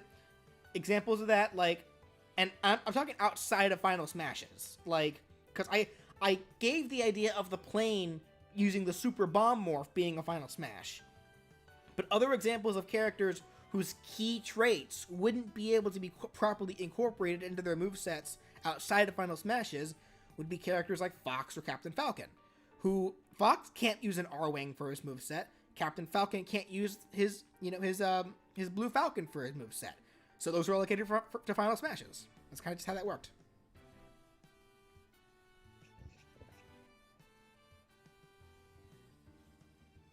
Cuphead stage intro is too long? Who says? It moved fast enough. It probably just felt too long because of how long it took me to... Because I paced it in a way to help me explain it. But no, it wouldn't be long at all. Why is his charge shot a side special rather than a standard special like Samus, Hero, etc.? Mega Man. Because I had better ideas for the specials, and the charge shot I felt was fine as a side smash instead. Because I mean, they did the same thing for Mega Man, and people are always comparing Mega Man to Cuphead anyway. Even though I tried to avoid the obvious make them just like Mega Man route, so. But that was like the one thing that I felt was okay.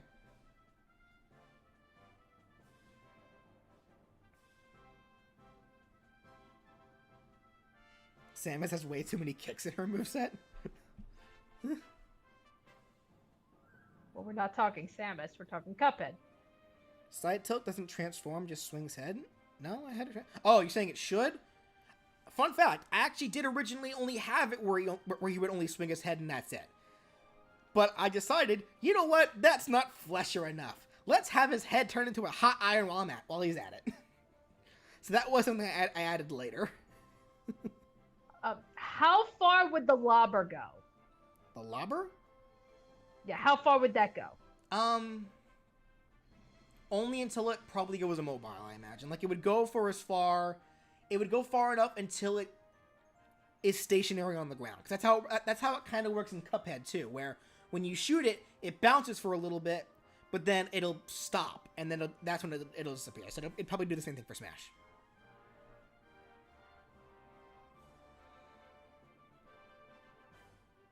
Uh, 2D or 3D? 3D. I know plenty of people would say that he should be 2D. I think 3D is probably more appropriate though in this case, because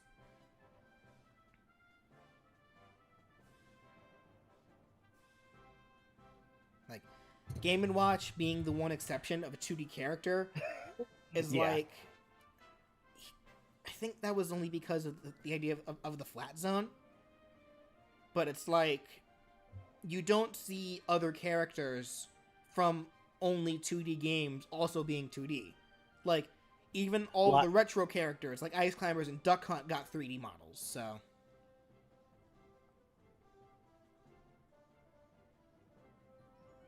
Okay, Kai Sneed says, make the down air cancelable after falling a certain distance, if it can break destructible platforms, because it becomes too risky on certain stages. That it would. That's the point. Like, there are plenty of down airs in Smash, or just attacks in general that are risky to use off stage. Like, I know there were some that are, well, not even cancelable, but there are some that end. to give you enough time to get back, but then there are some that aren't. I think Toon Link's an example of that. Bowser, I think Bowser's also an example of that too. I need to double check that, but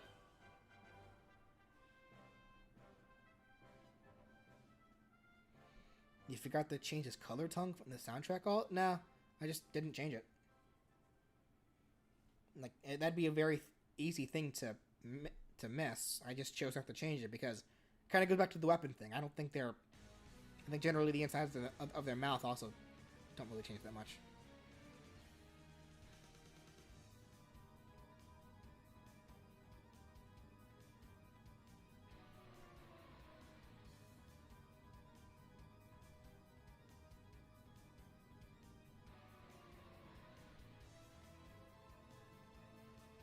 Let's see. What range does the ghost have? An average range, I'd say. Like probably one that matches maybe Can't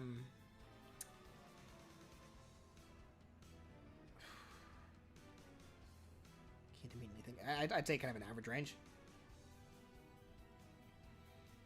Yes, I know the tongue's yellow in the soundtrack. I just chose not to make it yellow.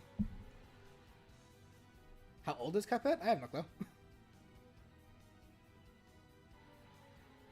Okay. No one. Oh, what is his longest reaching attack?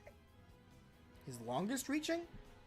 Yeah. Technically, his shots are especially like his normal pea shooter and the roundabout, because those will keep going until they hit the edge of the stage. The thing is, like, those just don't deal any knockback, but they are far reaching. Though his side smash would also go pretty far too. Like I would say maybe not as far as Mega Man's does at full charge, but around that. What will Cuphead's idle animations be? Something crazy stuff. How long would the down throw take? A second at most.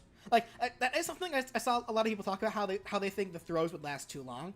I'd say no to that. Like it's really just a matter of how fast they go. Like they might last maybe a tad longer than average, but not too long, I would say.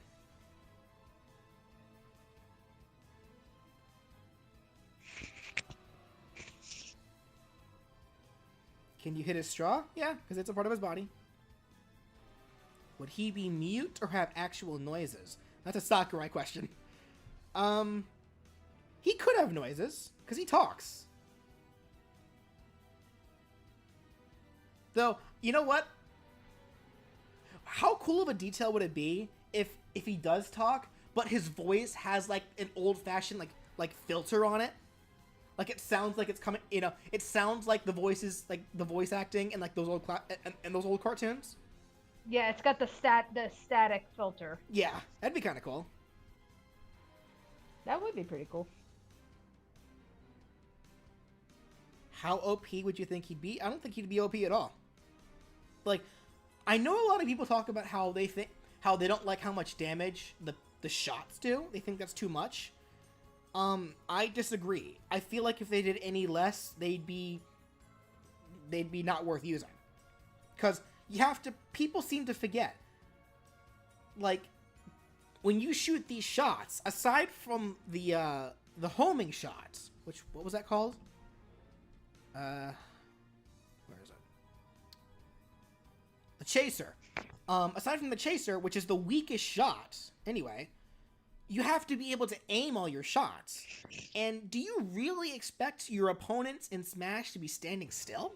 No, that's not how people play Smash. People are moving all the time.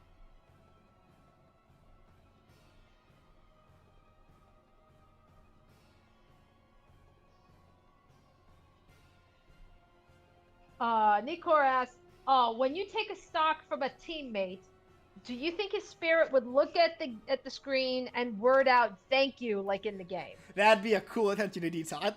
That'd be funny, actually. I like that idea. Ryan, you there? Dang it, Ryan. No, that'd be a pretty funny. Cause yeah, like you never played Cuphead, right, Danny? I have yet to play Cuphead. Okay. I'm waiting for a physical release right. first for the Switch. Okay, yeah. When you're playing co-op, there's a mechanic where if one of you die, you know, whenever you die, you turn into a ghost and you slowly float up. But when you're in multiplayer, when you're in 2-player, you have the ability to parry your friend's ghost and bring them back. And when they do that, they go, "Thank you." So I think it'd be a really cool attention to detail if during team matches, whenever you share a stock, you just hear Cuphead go, "Thank you." Who was it that gave that? Who was it that gave that suggestion? Let me. I want to write his name down. Hang on, now I gotta find it. Yeah, the chat moved up. I can't scroll up in the chat from where I'm looking at it, but who was it that gave that suggestion? Nikora Wiringi. How do you spell that? I will copy and paste into the Discord. Okay. That's a really cool idea.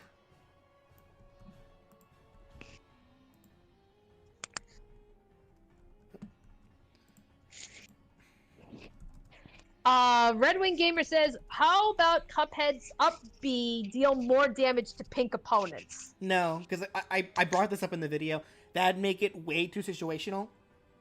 I'm just gonna say no to that. Also, you know what? Now that we bring this up, can we talk about the Mario Fireball thing real quick? Because I got a little salty over that.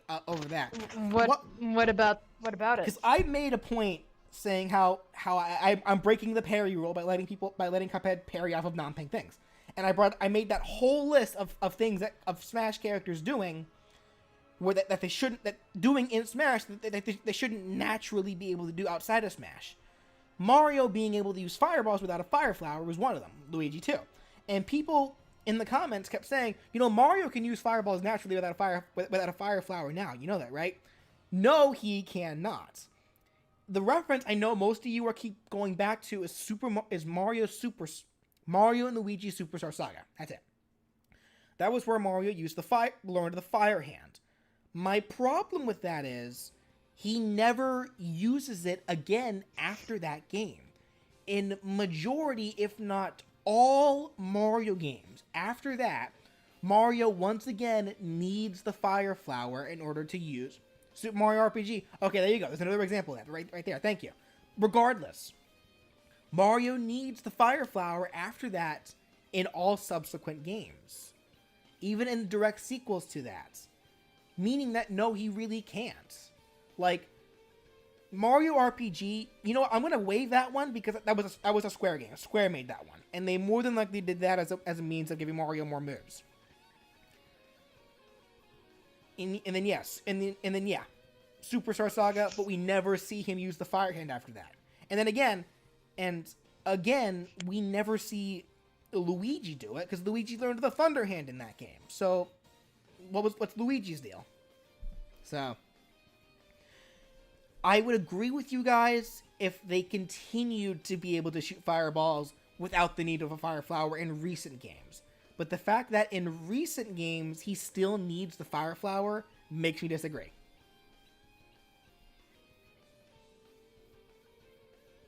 Okay. Yeah. Also, Nicholas. Also, thank you for that. Smash 64 came out before Superstar Saga.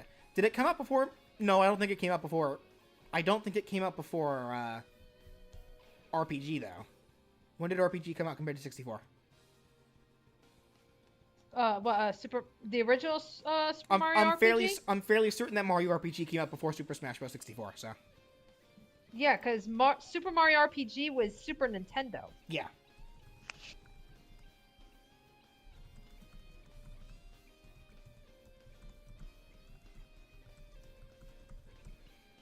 Oh, whoops. Spoilers!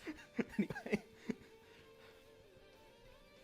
How obnoxious is this up air? About as obnoxious as a ratchet noisemaker is.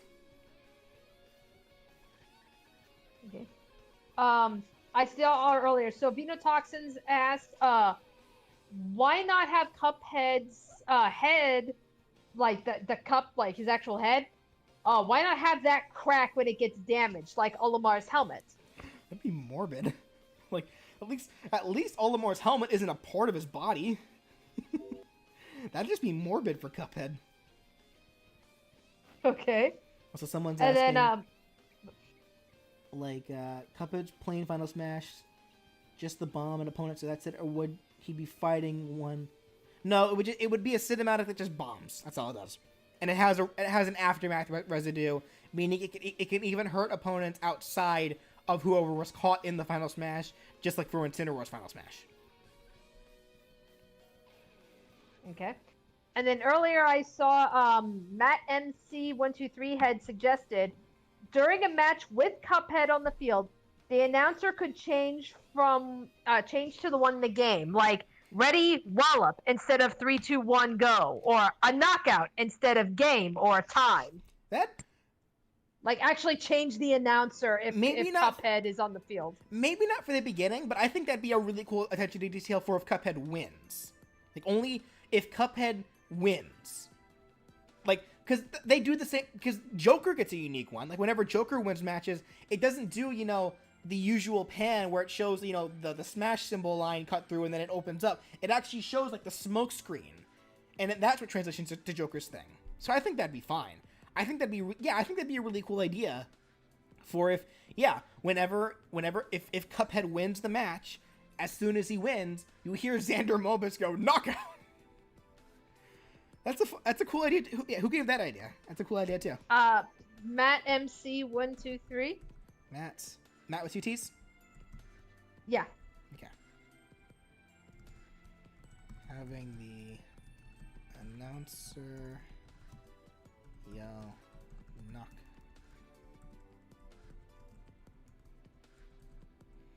When Cuphead wins. Now I know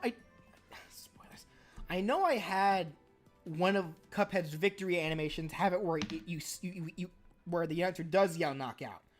But this is a cool idea too. I do like this idea just in general. Like I could very easily, like, that other victory animation that I made could very easily just have it where you would only hear knockout when Cuphead wins the match. So that's a cool idea.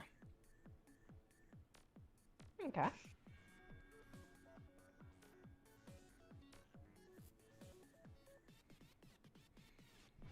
What are my thoughts on the Overwatch leak? I'll talk about that at the end. Like, for now, let's stay on topic. So I guess, what if characters glow pink to show that they were parried? That's a cool idea. Yeah, that can be an easy signifier.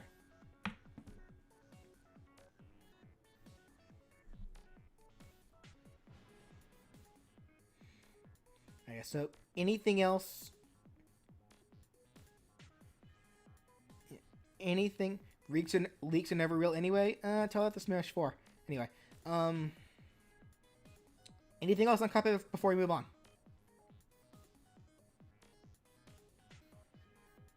For victory screens, his gloves and boots should change color. Yeah, they probably could. That'd be funny. Yeah, like, are we ready to move on to Phoenix, Wright?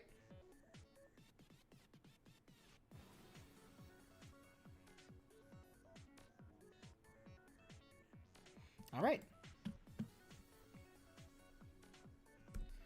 So Phoenix Wright and Echo Apollo Justice. So are there any general issues with Phoenix Wright's moveset?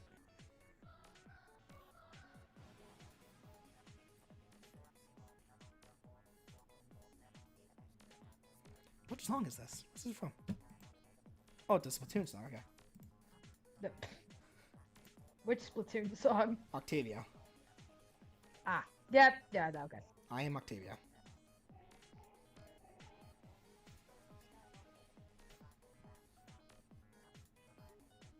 Let him collect the gun as evidence. Yeah, I know some people talked about what evidence would he collect. I didn't really go over it because it doesn't really matter in the long run. But just for cosmetics, it would just be random, like, common evidence you would see in the Phoenix Wright games, like photos, like the murder weapon. Though I did see, actually, I forget who gave the suggestion, but someone did give a suggestion in the comments that I actually kind of like.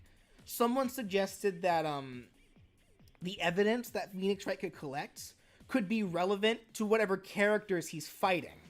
So, like, he's collecting evidence on the characters he's going against in court. Because remember, like, as I put it, the characters that he's going against would be the witnesses that he's trying to cross-examine and trying to, get the truth out of and such like that.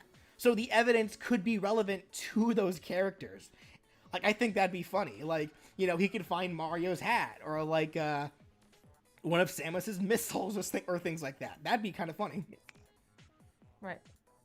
Okay, so I'm already seeing a couple people are asking, I guess as far as Echo Fighters go, why Apollo Justice and not Edgeworth? Because Edgeworth is nothing like Phoenix Wright. Edgeworth he does have his moments, but he's very calm, very collected. He's not a klutz. He's very posh. On top of that, he's a prosecutor. He is very much, he has a lot of different tactics than Phoenix Wright. They do a lot of the same things. So if I ever go to get around to doing Edgeworth, he probably would be a form of semi-clone, yes. But I think in terms of an Echo Fighter, Apollo just made way more sense to me because Phoenix actually taught Apollo. Apollo is Phoenix's protege, his apprentice. Apollo learned all of Phoenix's techniques, so it would only make sense that in the court of law, they would do things in a similar manner. So that's why I felt it made more sense for Apollo. And plus, in Edgeworth's case, in terms of the helper character, so Maya/Trucy, the only character I could really think of that would make sense for Edgeworth is Detective Gumshoe, who we haven't even seen in a long time. And Gumshoe really wouldn't even be able to do a lot of the same stuff that we see Trucy and Maya do. Like, I do not know what shield or magic panties he would use. Like, I don't know what reference he would use for that. Like, if I ever do make an Edgeworth video, K-Ferret, okay, I still need to play that game. I own Investigations, and I'm probably going to play that whenever I do get around to doing Edgeworth. So I know about K-Faraday, but I think Gumshoe just makes more sense, honestly. Like, when you think of who is, like, the right hand to Edgeworth, people think of Gumshoe. Like, Kay was only in those investigation games. I need to play them. I'll learn more about them. I don't know much of anything about K-Faraday, but yeah, like, semi-clone, I'd say, but I think in the case of an Echo Fighter, to me, Apollo just made way more sense. Because I could see Edgeworth having maybe a similar gimmick to Phoenix to what I gave him. But he would... You know what, actually, another thing. Edgeworth doesn't have a special trinket power. He doesn't have a Magatama. He doesn't have the bracelet. So I don't even know what I'm going to do for that. I'll have to think of something else. So yeah, whenever I get around to doing Edgeworth, he'll be a semi-clone, and he'll have a lot of separate attacks. Like, his attacks would represent less clumsiness and more posh, more composure. With maybe the occasion of snapping. That's what Edgeworth does.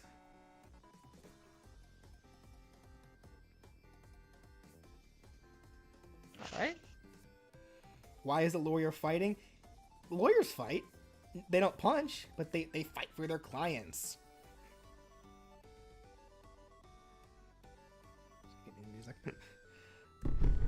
Oh, Henry, thank you. So, I guess Edgeworth aside, were there any other issues with the Phoenix Wright moveset in general? Would the assistants have a health bar that can disable them from certain moves if hit, like Zelda Phantom? Yes, I bring that up in the video. The Maya and Trucy do have individual health bars that would deplete if they take too many attacks, and if they do take too much, they do get knocked out for like 8 seconds. Cohen, thank you.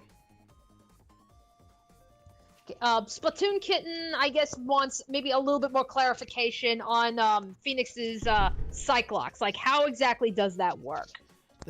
Oh, okay. Someone actually brought this up to me. They're actually pronounced Psyche-locks, which makes much more sense. Okay.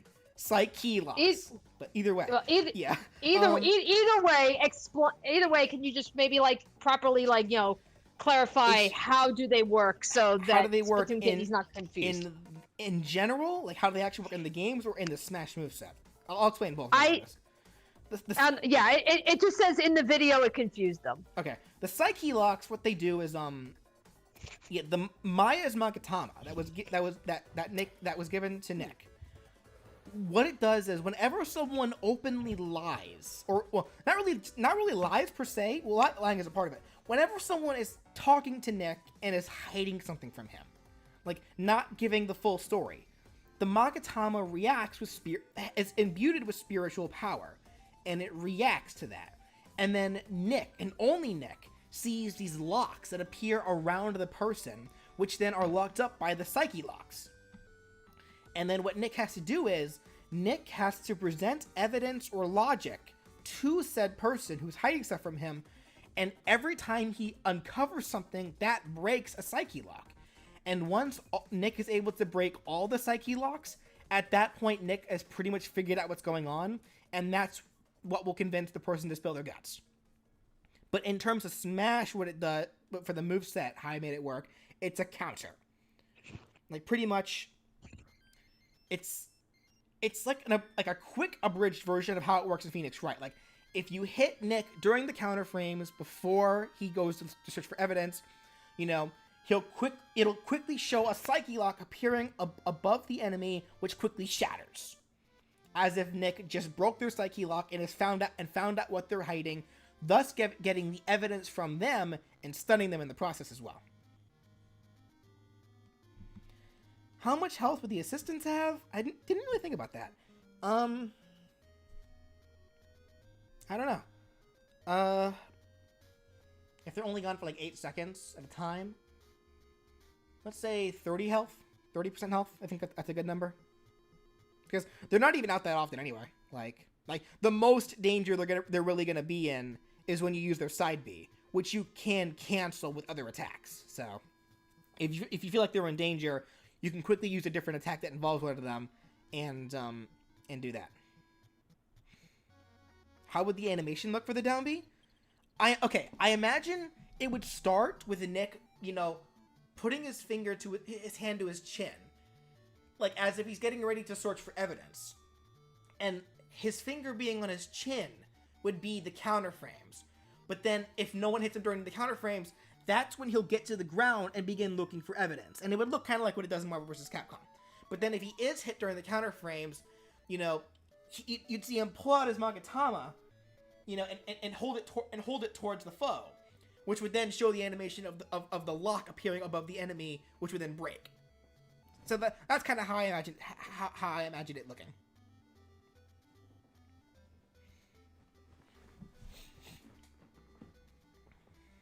Okay. You could say in a team battle, the teammates are his clients. No, well, sure, why not? I made the comparison that the player controlling Nick is his client, because the idea is that Nick is fighting for the player to make sure that the player doesn't lose the match. Or in other words, get a guilty verdict. That was kind of the apt comparison that I made. Liam Funnyman says, wouldn't the objection make more sense as a counter, since he is a defense lawyer? I mean, I gave my reasoning for why I made the Magatama the counter, and I liked the idea of the objection being what I made it, because in retrospect, how I built it could work as a counter. But the thing is, how would that work exactly? Because objections can be overruled, but how would it look with a counter? Like, would it just be like, you know, he just puts his hand to his, you know, his finger to his chin or whatever, and if he's hit, then he just objects? Like, you can throw out objections in the middle of court, but not necessarily have them work. That was kind of my logic behind that. Like, you can't just have him use an objection for the whole counter. He would only object if he's hit during the counter. But with objections, you don't, like, you can kind of throw them out wherever. Now, how objections work is that, now whether or not they're good objections is a different story. That's why I had it be the way I did, a super armor ring attack you can throw out whenever you want. Because then if it misses, consider that an objection denied, or an objection overruled. So that's how I made it. That's why I made it in that way in particular. Okay. Evidence against Kirby could be the Star Rod, or a picture of the destroyed pop star. What? Oh God. Well, White Oak says now we need an evidence stream for the canon and what if Smash characters, like So, a stream, like, a stream what solely evidence- dedicated to a stream solely dedicated to for every character in Smash Ultimate. On top of your suggestions, BJ, what would be the evidence that Phoenix Wright would collect? Oh God. That would need its own dedicated stream, probably. For Pikachu, would be like a half-eaten Oranberry. For Bowser, it would be a picture of Princess Peach. God. I'll think about it. That's a funny idea. For Princess Peach, it would be Toad. Toad.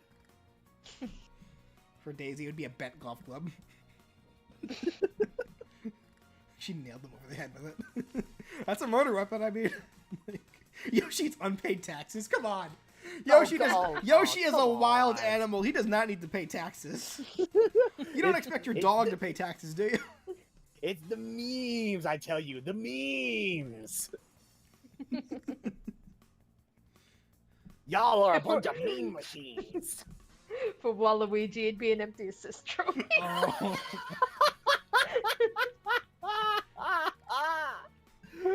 No. Okay, I think maybe that's a possible idea, BJ, for just like a bullshit stream. Let's just dedicate a couple of hours and just goof around. What would be Phoenix Wright's evidence? Oh my goodness, that's great. That's so great. All right. Do we have anything else on Phoenix Wright then? For the villager, can be his axe. Oh, jeez. Okay, let's stop. Let's not get too deep into this. Let's move on. Anything else on Phoenix Wright?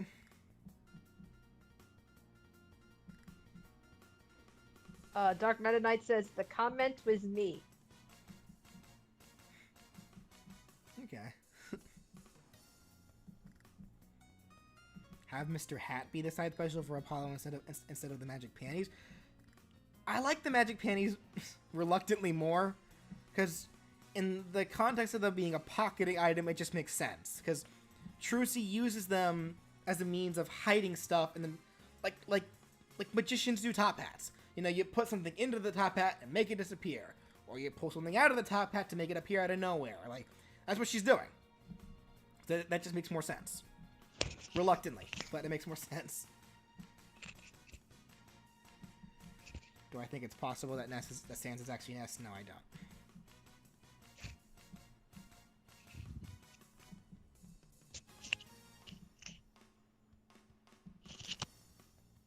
Actually, I should also mention, speaking of Apollo, someone actually did bring up a contingency that I made with Apollo that I guess it is technically a mistake, so I'll bring it up here. Regarding Apollo's bracelet, in the video I said that the bracelet is what reacts to when people are lying, and it tightens around Apollo's wrist. When in fact, the reverse is true. What it actually is that Apollo himself is very just astute to lies. Like, Apollo's own body tenses up whenever someone lies. The thing is, normally it's unnoticeable to him, but what happens is that the bracelet that he wears is so snug on his arm that whenever his body tenses up, the bracelet tightens around his wrist. So it's not really his bracelet tightening, it's his wrist inflaming, tightening around the bracelet. So that's what it is. So, my mistake on that. Kimberly asks, would the light bulb break or fade when his up tilt is over? Just fade or pop out. Yeah.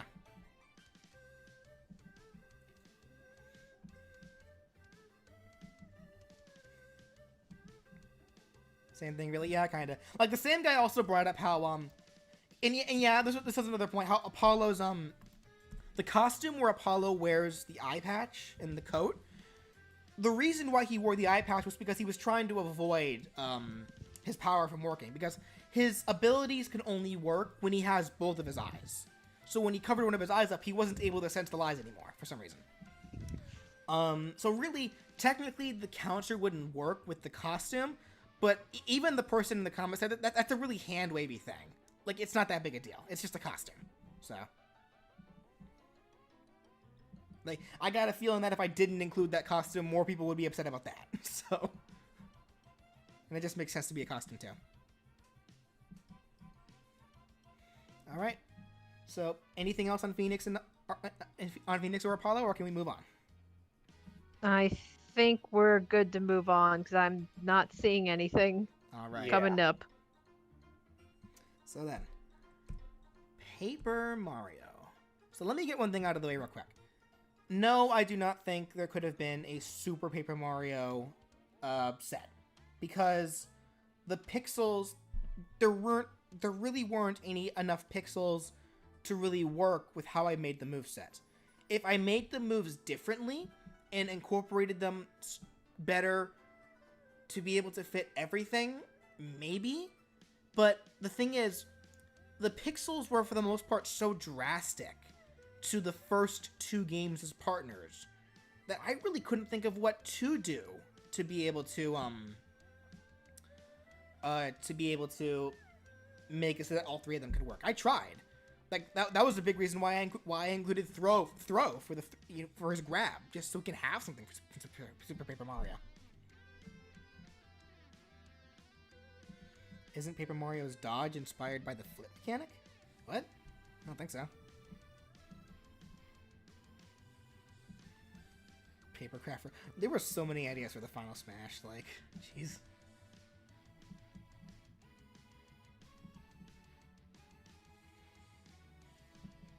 Wouldn't the tornado jump? Because it could. I just kind of like the the stylish moves more.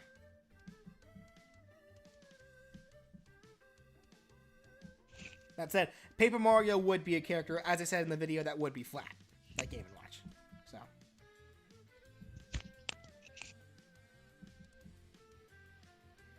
Jabberwock asks, when he changes his partners, what if he physically folds them out?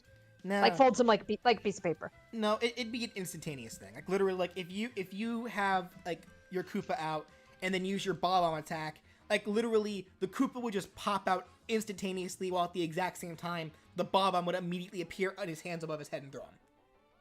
Like it'd be an instantaneous thing. You mentioned that you could pick a moveset that didn't use 64. How would the set? Well, it wouldn't change the moveset. Well, what I meant by that was that the partners just wouldn't be seen following you. So what would happen would be like the moves would all be the exact same. So like even when the partners aren't following you, you can have it where when you use the neutral special, it would have the Koopa partner come out. So like the Koopa partner would just appear, be there for the attack, and then as soon as the attack ends, they just vanish, and that's it. They don't stay with you. Same thing for like the Bob-omb. Like you know, when you use the side special, the bomb would just appear over your head. You throw them. As soon as they explode, they just vanish. That's how it would work. Now, as for which set would show up when you choose not to have a partner with you, either that can even be chosen or that can be random. Either way. White Oak wants to know, do we also need a tattle stream for canon and what if characters? Should I just be writing down stream ideas now? Like, because we still gotta do the Hades stream apparently. That's something that people still want. Oh, there we go.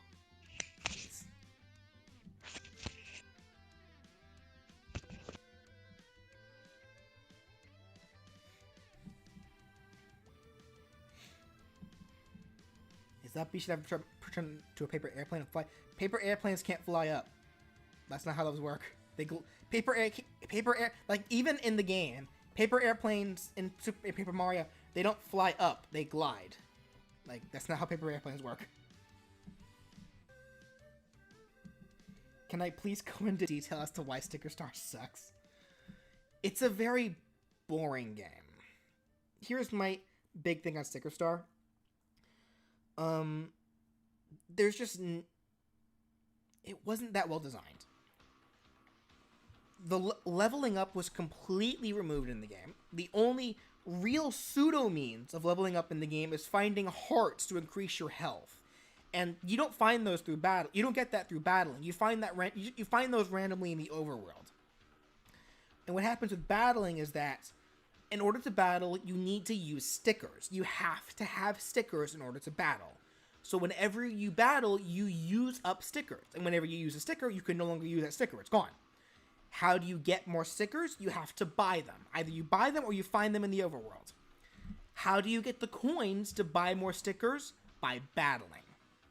You get money through beating enemies, which you needed the stickers in order to fight in the first place, which you needed the money. It's a terrible vicious cycle. There's literally no incentive. There's no incentive to battle. You can literally skip all the battles in the game, and nothing's lost. That's the thing. And to me, that just made battling feel like such a waste of time. That was a big detractor for me. Like, I could not finish Sticker Star because I was just so bored while playing it. Aesthetically, it's fine. It's a great looking Paper Mario game. Like, they really amped up the Paper Mario-esque. What did disappoint me was their lack of the spreaded NPCs. Like, that was the game where they started going back to just using multicolored toads that looked the exact same, just different colors. Whereas in previous Paper Mario games, and you guys you watched me do the Paper Mario Let's Get on Spiffy No Geeks, guys. You can attest to this. All the NPCs were so unique. Like, and Thousand Year Door, they exasperated that. It was awesome. And don't even get me started on Super Paper Mario. All the NPCs in Super Paper Mario were amazing. And then they took a step backwards for Sticker Star. I don't know if that was because it was on the 3DS, but regardless, Sticker Star was just a very boring game to me. That's all I can say to that.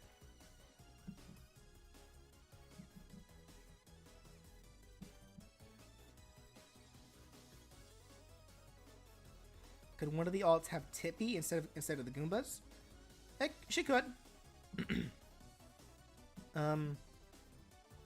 It could be a cool thing where, like, if you use throw and then immediately use the taunt afterwards, like, it'd be Tippy that shows up instead. Either way.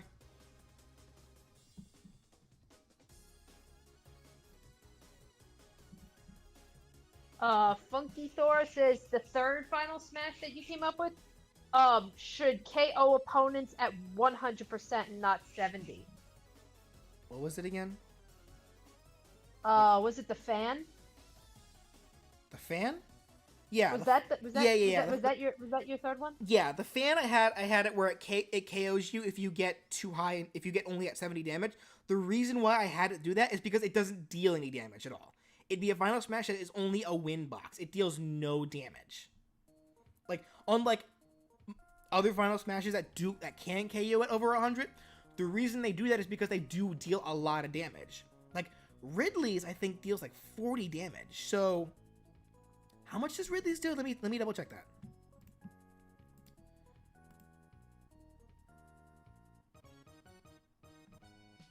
Like, people complain about the instant kill Final Smashes that I make, but when you really look at the instant kill Final Smashes in Smash, they're actually no better. Like, let me see here. Let's see.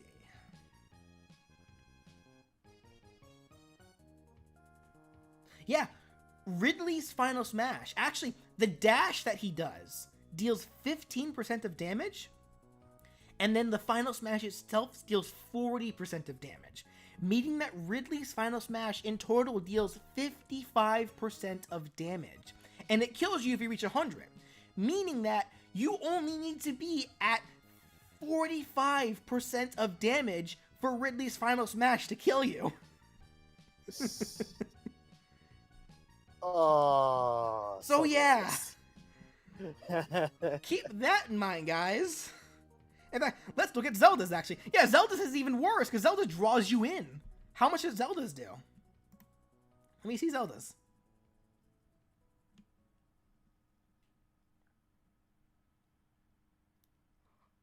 Oh! So, being drawn into it deals 7% of damage. The startup of it after being drawn in does 3 damage. That's 10% of damage. And then the whole Final Smash deals 60% of damage. Zelda's deals 70% of damage at max, meaning she only needs to catch you at 30 and you're dead.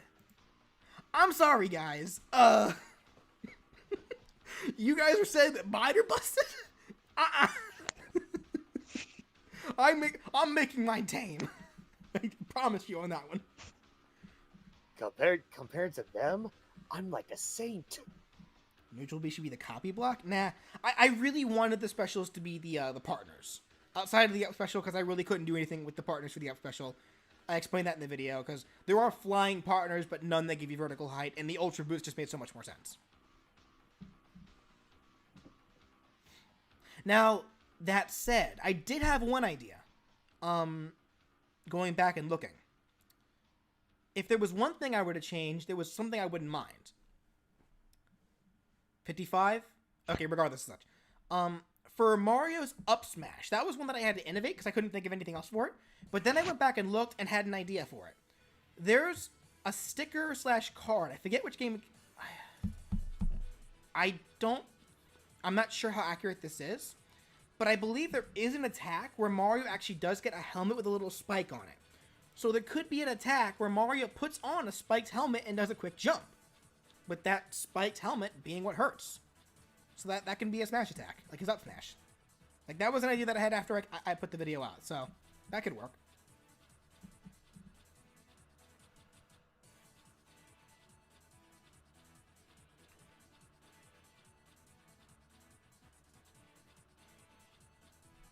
Maybe, you know, there actually is a Paper Mario stage, right? Like, that actually exists in Smash already.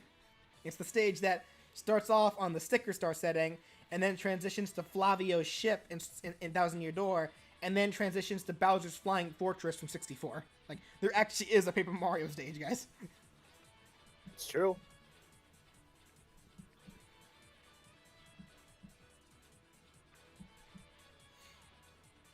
KO Hammer? I don't know what that is. I preferred the Quake Hammer, because then I can make that shockwave to increase its distance.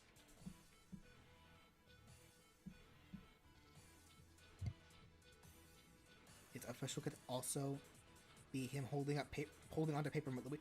Well, no, like, yeah, Paper Luigi gets the super jump in Super Paper Mario, but Mario's the one that gets it originally in Thousand Year Door, like as I showed in the video, like from the Ultra Boots.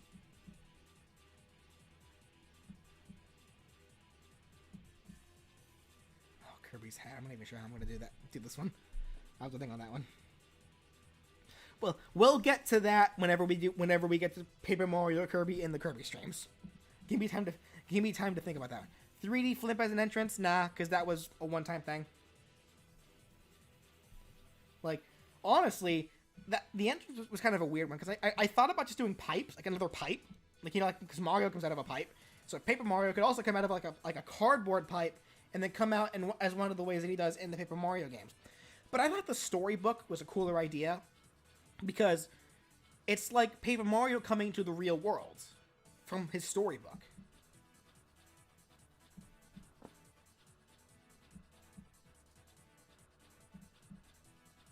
Zelda kills at 42. Okay, regardless, that's still low. Like, does Paper Mario take damage from swimming? Nah, because he can swim in his games. Like, I'm sure that's probably just paper water. There is the thing, actually, I know there is the thing in Paper Jam where paper enemies are weak to water attacks. That I remember. I'm still gonna say no, though. Like, he'd be fine in water. Paper Mario should have a white outline like the newer games, because you know paper. Sure, that's fine. Not that big a deal.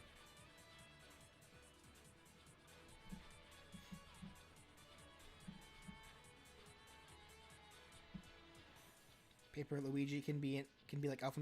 I'm gonna say no, because Luigi didn't have, like, he had partners like for somewhat that were shown in Thousand Year Door, but they really weren't relevant. They were kind of just gags. So Luigi really didn't have the partner stuff going on with him.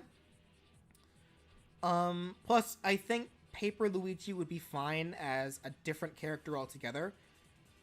And you guys will find out why when and if I ever get around to doing it.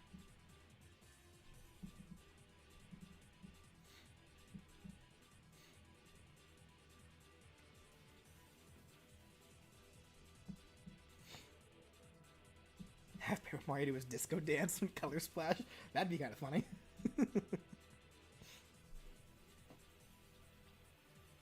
Okay, I know some people talked about the lost identity thing, where Dupless steals Mario's body and turns Mario into like this pure purple. I could have made an alt with just Mario being purple, but just being pure purple would not only be a very boring color, but would get very easily lost on stages, especially darker stages. Like, you can't just have an outline of a character one solid color. Like, Game & Watch would like a word with you, bro, friend one. Well, Game & Watch at least has the outline. But regardless of that, like, I just didn't like it. Like, I could have made him just a purple color to reference that, but I just being pure purple, I'm gonna say no. Like, yeah, Game & Watch, sure, he's pure, but I'm gonna say no.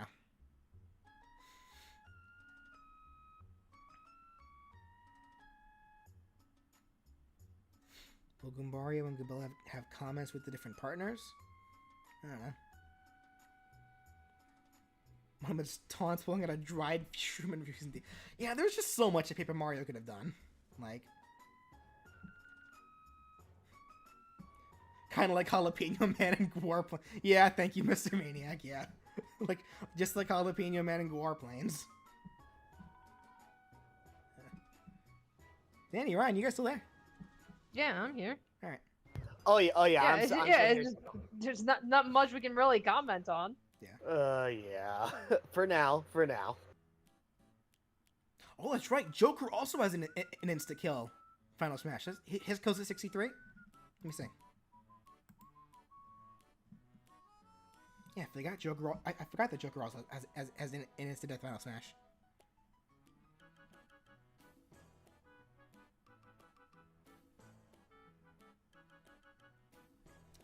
His only deals, like, the initial hit deals 3%, and then the actual Final Smash itself deals 33%.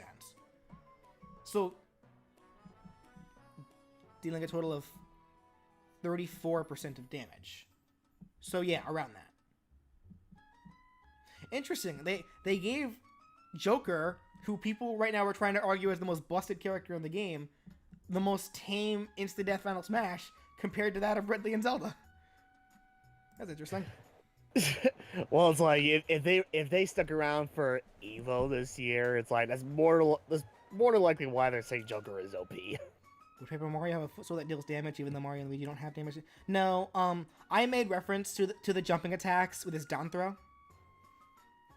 For that case.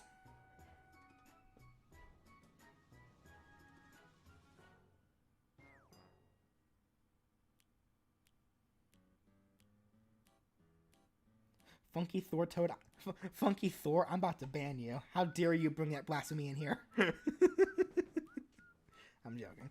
Alright, anything else on Paper Mario?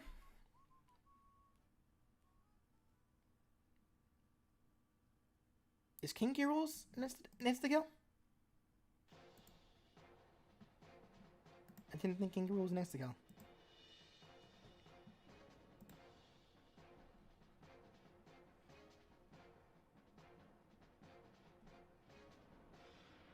No, it's not. King K. Rool is not an insta-kill.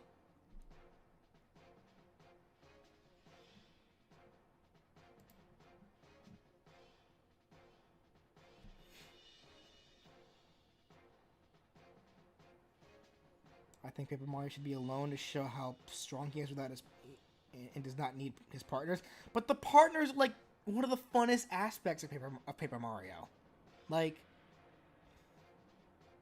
there's a reason why people were so disappointed by the fact that they were removed and Sticker Star and Color Splash. Like the partners were always the most endearing part of the game.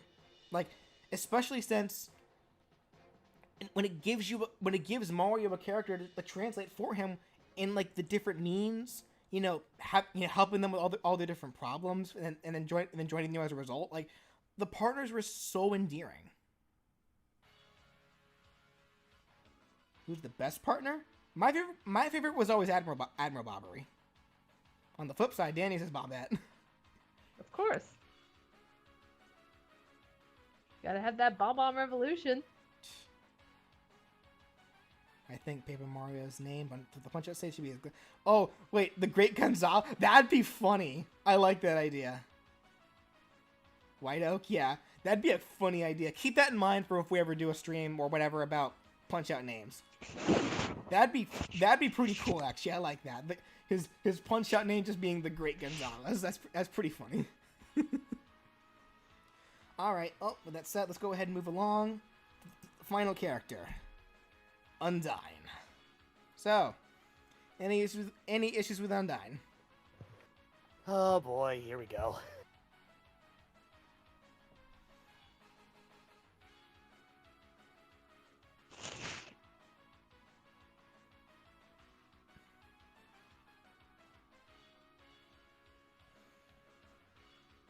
Charging the down smash, you'll see a faint text sounds of characters like Asgore, Alphys, or Papyrus. Why? Down smash should be a reference to the date, string, or pot? No. Well, remember, Undyne, when she's fighting you, she's actually fighting you. Like, when Undyne fights, she's trying to kill you. Like, there wouldn't be too many jokey, like, super jokey moves. Like, she's actually trying to beat you up. Her boulder had too much armor? I disagree. Like, it'd have about the same as, like, King Dedede.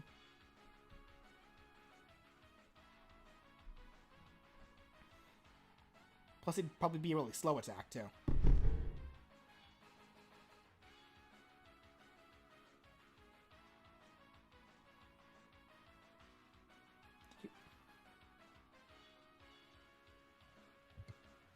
Yes, if the Undyne player plays a very campy game, so they can get buff? What? What are you talking about? Can Paper Mario's partners be defeated? No. No. Like, they're... Paper Mario's going back, Paper Mario's partners really are no different than a character's than, like, other characters' weapons. That's really about it. Like, they wouldn't actually affect the match in any way. They're just there purely for cosmetic.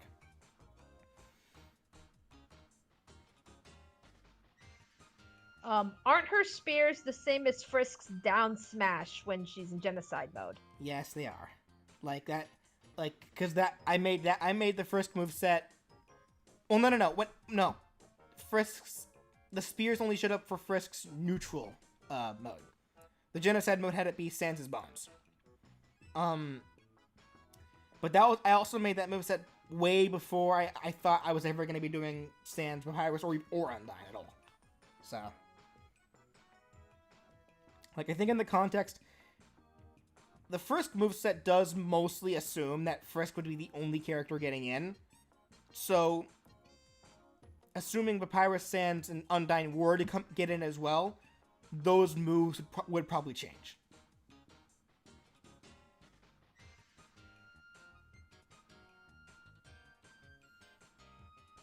What if when she goes into the water, it heals her instead of taking damage?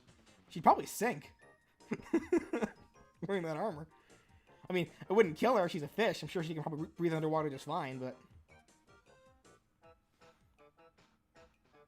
Would Undyne have an ult with her full set of armor? Are you referring to, like, with the helmet, too? No, and I don't see any reason to have the helmet.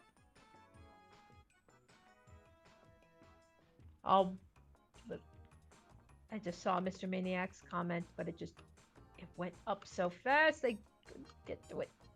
One thing I think should be changed is some of the alts. You give the casual outfit an alt, but not the dating outfit. The dating outfit didn't really need one. Like for one thing, that costume has no official colors anyway, but there's not really much need. Like, if you think about it, there's plenty of alts in Smash that only have the one color. Like Mario's, for example. Like, Mario has two alts, the Wedding and the Builder, but there's only the one of each. Like, there's only one color. Like, I wanted to at least give the casual outfit a second alt, because that is something more common that we see her wear, aside from her armor. Like, the armor I wanted to emphasize because, again, she's fighting. She's being serious. Like she's on the job, effectively. Like, Originally, I had it actually where there was going to be 4 armor and then 4 casual. I wasn't even going to have a date outfit originally, but then I changed it around, so. Why not have her victory theme be her genocide theme and her punch-out name being Undyne Fish? We'll think about that later. Yeah. Would Undyne have some sort of special interaction or taunt when fighting anime-esque characters? Maybe. Like how would Undyne react to the hero or Cloud? I don't know. That's something to think about. Is Papyrus still in your closet? I don't want to alarm you guys, but he was never in my closet. That was all an act. I fooled you all. Ha ha ha ha. Wah, wah, wah. Papyrus isn't real, guys. Someone suggested Deltarune police outfit as an ult. I thought of that, but nah. Nah. I didn't think that was necessary.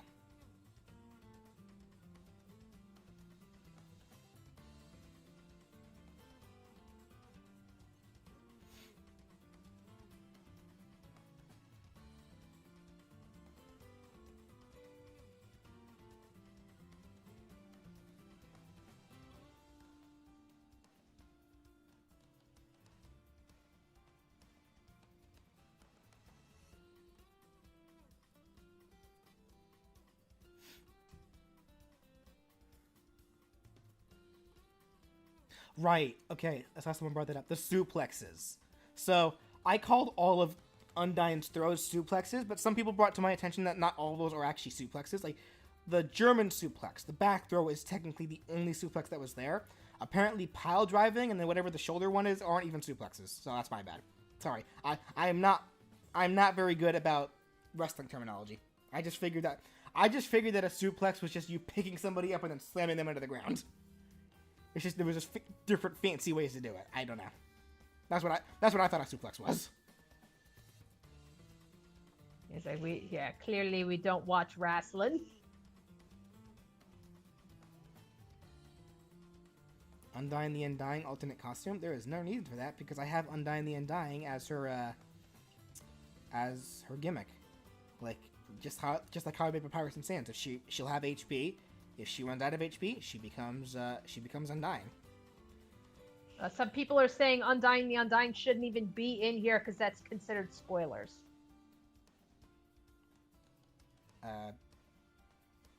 Sheik. Mecha Fiora. This is true. Yeah, Sheik being Zelda, that's technically considered a spoiler for Ocarina of Time. Like, but that was allowed. The big thing here is that Undertale. When did Undertale come out? Like 2015? Yeah, a couple of years ago. It's nearly a 4-year-old game at this point. Almost everyone knows about it, and I'm half on, half off about Undyne, about spoilers. I feel like certain spoilers shouldn't be shown if they're major, and if they wouldn't even contribute to the moveset. But if something that's considered a spoiler is a major part of the moveset, then I feel like there's nothing to be done then. Like, technically, Frisk's name being Frisk is a spoiler. But if Frisk were to get into Smash, they wouldn't just call them the human, or they wouldn't call them Kara. Their official name is Frisk. They would be called Frisk.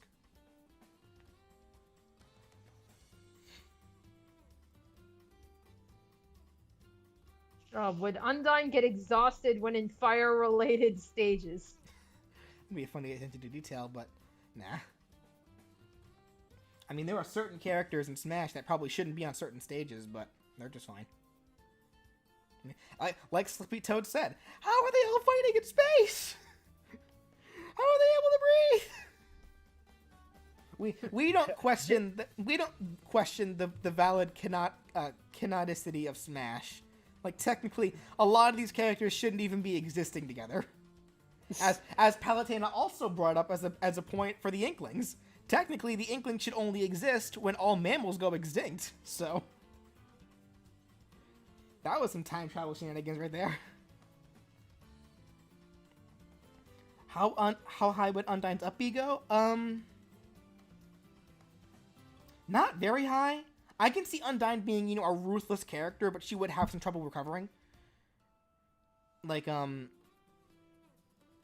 put her maybe a little bit higher than Wolf's. I'd put it that. Probably about that, I'd say.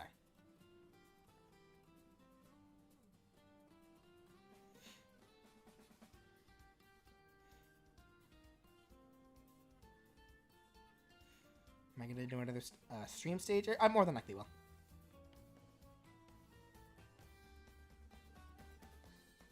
Platt said, "What if she's in hot stages, her idle animation changes to her drinking a cup of water?" That'd be a nice attention to detail. You think the curry item? It would make sense if the curry item hurt Undyne. Well, no, because she burnt her house down and she was fine. I think the biggest problem that she was having with being in Hotlands was just that she was wearing the armor. That was her biggest problem. Like, I mean, she probably doesn't like the heat, but I don't think she'd be too much. I don't think it'd be too much of a problem with her so long as she stays hydrated. I think it was just the fact that she was wearing large, heavy metal armor in a very hot place.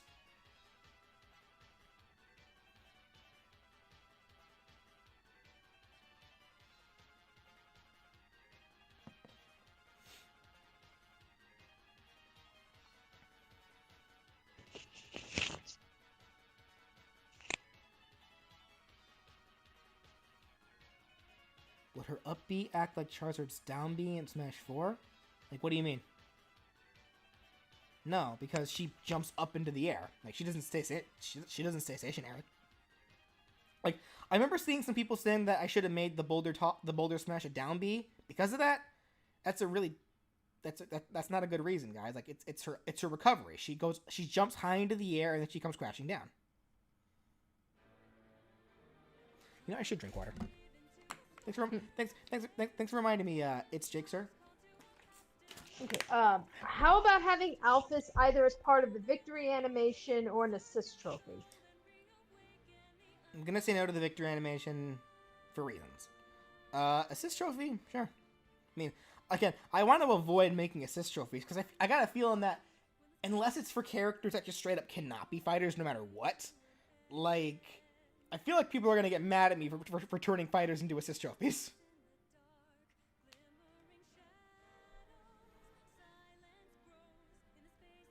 Underpants?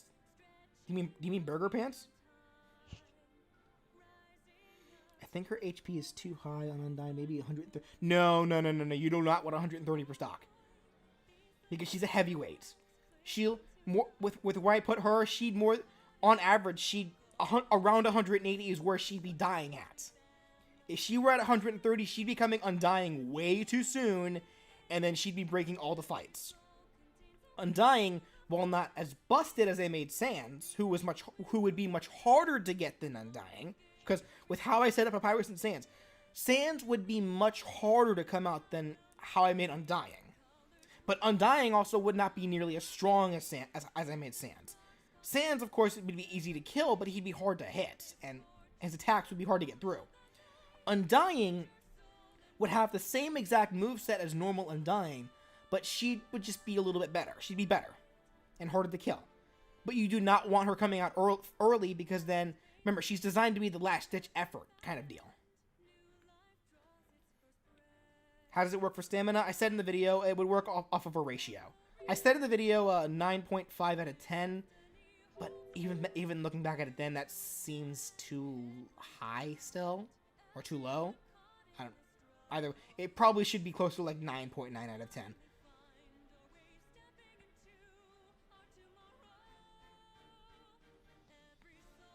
Okay. Oh hey dude, that's my Darth. That's my coworker at Pizza Hut.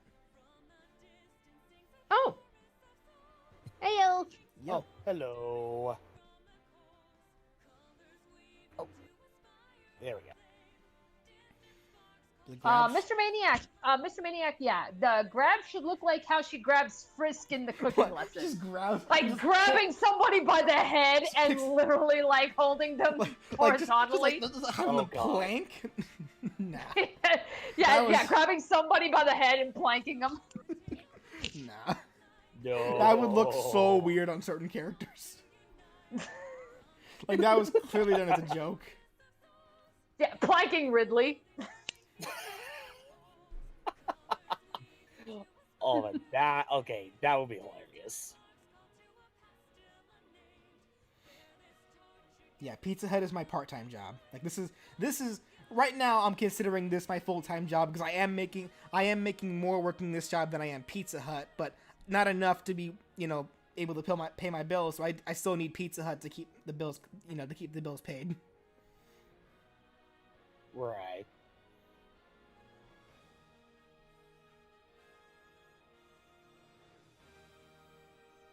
Her spears work like King Kiro's crown? What? No. Like, in terms of them, would they boomerang? No, they wouldn't boomerang. Like, what are you talking about, the spears?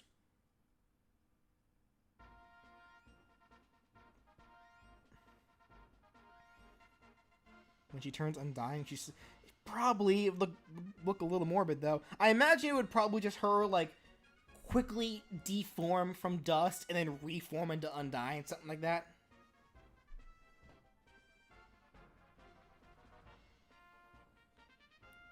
You can pick. No, you wouldn't be able to pick up the spears. No. Undyne's final smash could be kitchen explosion. Nah, because again, I kind of wanted to build Undyne here to be like she was seriously trying to fight you.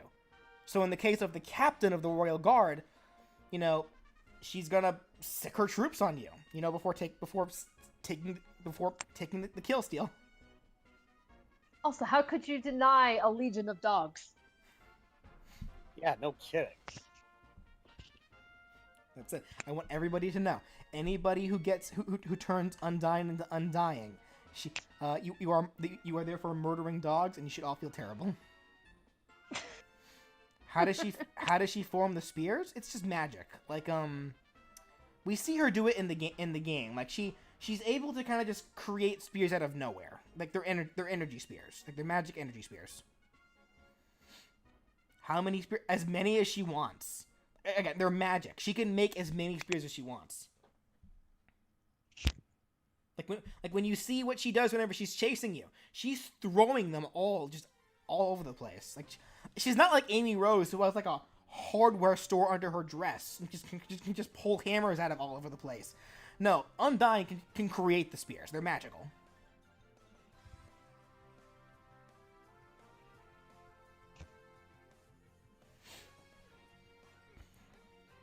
When Sansa Undyne comes out, are you invincible for a second, or do you have a small hitbox to get foes away? I imagine you'd be invincible for a second. Like, the transformation, I think, would be kind of instantaneous for the most part. Like, it'd be about as quick as, like, Arsene showing up for Joker, I imagine.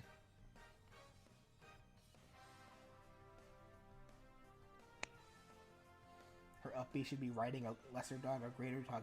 Nah, I like the boulder more. She suplexes a boulder. Because she can. Yep.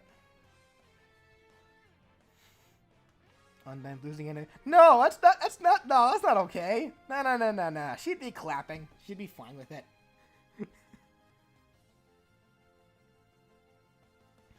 Chris from Deltarune is no, because Chris has a sword. They'd fight very differently. Plus, we don't even know if, I don't think there's gonna even be much of a morality thing in Deltarune. Like, yeah, we already got, like, between sparing and fighting, which, well, I won't get too much into it because that is kind of spoilery, but regardless, like, Toby Fox did actually make it clear that there really aren't going to be multiple endings to Deltarune. It's going to be a single run game.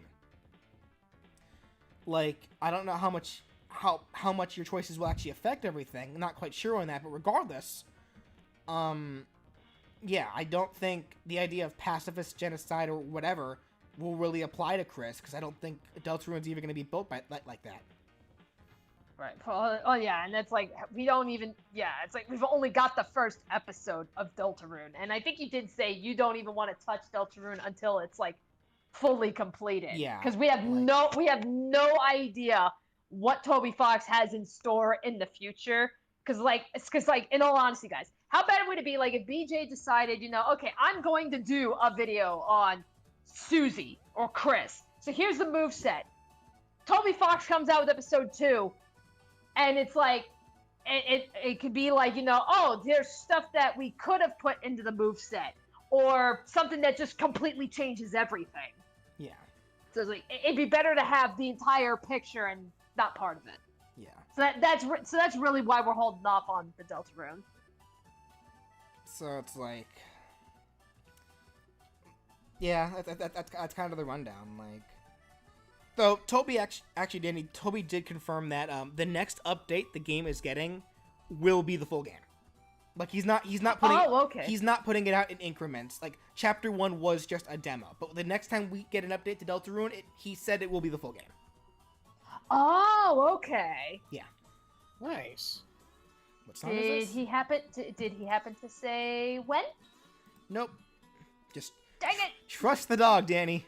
You have to trust the dog. Dang it! This is the Wildlands. It's a Yoshi song. Do Undyne spheres clash with anything? I don't know. Maybe. Like that would depend on how strong whatever it is that they're clashing with. Should Undyne, Papyrus, and Frisk have taunt conversation? Kind of like how they're constantly talking to Frisk throughout the battle. Yeah, like a tattle thing, or either that, or like maybe it can be a thing where I think it'd be funny if Frisk had like had her own like tattle deal or guidance or whatever. Like if there was an Undertale stage, it would have Frisk. Because remember, one of the taunts that I have for Frisk is someone calling on her phone, and depending on who's on the other end of the line depends on her mode. But she could have a guidance for all the characters. If she's on an Undertale stage. So.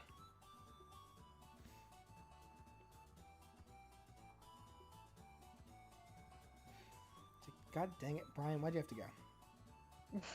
Well, he's on break right now. Yeah, I know. Oh, I know. Right. But yeah, so for Frisk, they, I think they could easily have like a guidance avatar, but Frisk wouldn't say anything. It would be whoever's on the other end of the line that's talking. Something like that. Could the spears have a psi effect or an aura effect, since they are pretty much magic? And great question. Probably a psi effect, I imagine, actually.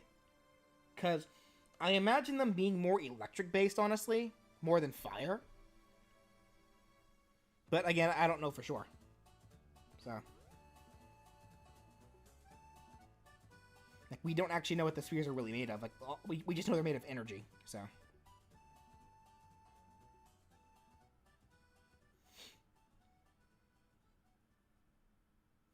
Alright, well, I guess... Were there any issues with the Undyne moveset in general?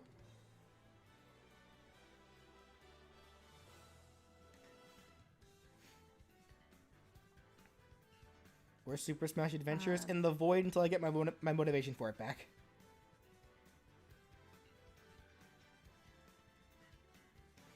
Are there going to be more upcoming Undertale characters? You'll have to wait and see.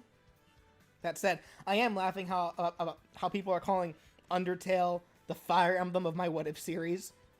Like, okay? Like, I did find it kind of interesting that people were, complaining about me doing Undyne, saying, why did you bother doing her? Who asked for her? The 500 plus people who requested? Like, are you kidding me? Yeah, there's a reason you put a counter at the beginning of the video to showcase that people actually want these characters. Like, she was my most requested character. She got more than Cuphead. Yeah. Yep, that's true. Yeah, was though. Someone did beat her out. Who that somebody is? You'll have to wait and see for episode 31. Dun dun dun. So yeah, just a heads up. Whoever, just for a little teaser, whoever I'm doing for episode 31 is currently my most requested character. So.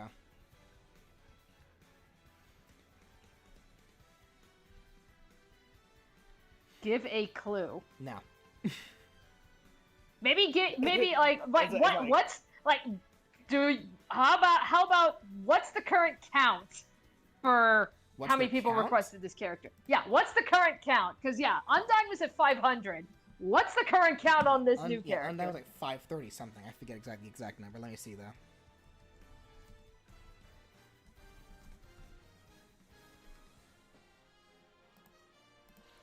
Let me see.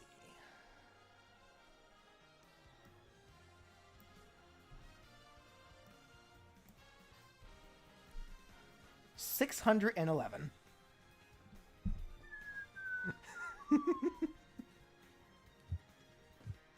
Oh my goodness. That is a lot. All right.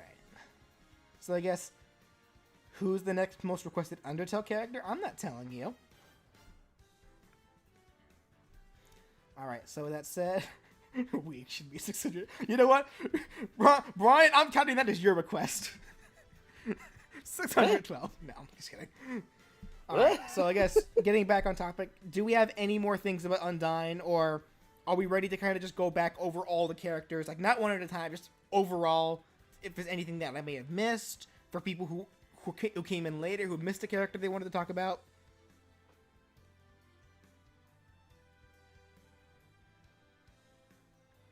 Want her upbeat to be riding Lesser Dog's head? I don't like that idea, but you do you.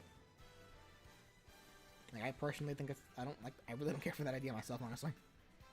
Not saying it couldn't work, just saying I personally don't care for it.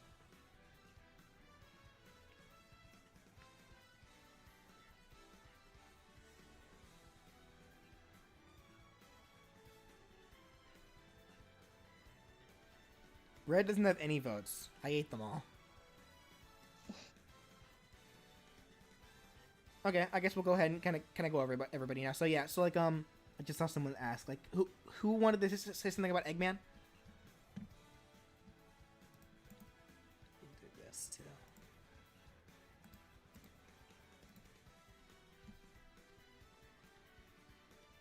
Why not? Wait, why no super armor in front while leaping up? And no, well she has heavy armor while leaping up, meaning that nothing can flinch her.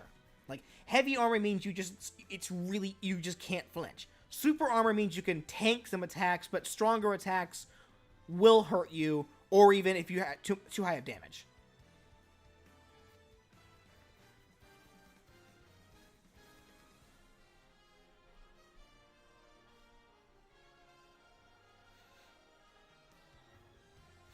Let me just change it to automatic. There we go. Okay. Heck, should have a taunt where she takes off her hat like she's mourning the opponent. Oh, that's disrespectful.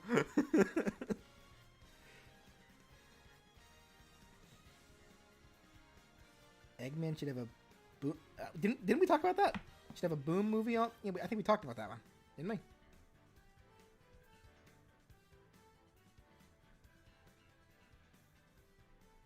How do you not get arrested during the Chrono Trigger trial? I don't think you can't. What's that have to do with anything?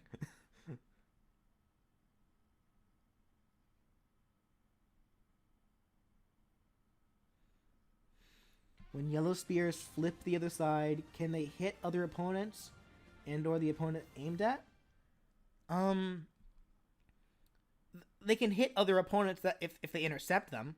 But generally, I imagine them working where they'll go straight forward, automatically flip as soon as they get close to somebody, but while they're flipping, they are still technically a hitbox. So like, let's say they flip, but then try jumping. Like if they hit the arrow, that's still hitting them. Like, so they'll still take the damage, but again, the mini arrows don't cause any knockback, so it wouldn't be that big a deal anyway. But regardless.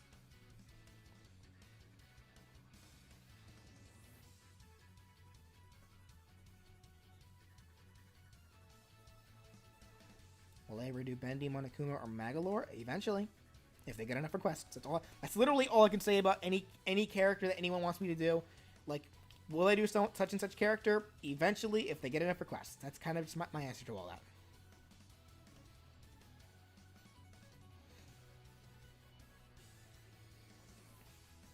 I don't get the green alt for Eggman. I did that just to flesh out the colors, because honestly, I couldn't think of anything else that wasn't just another red or black alt. Like, that was actually another big reason why I didn't initially really include the other costumes for Eggman, including the Boom one, because it's like the same colors. Like,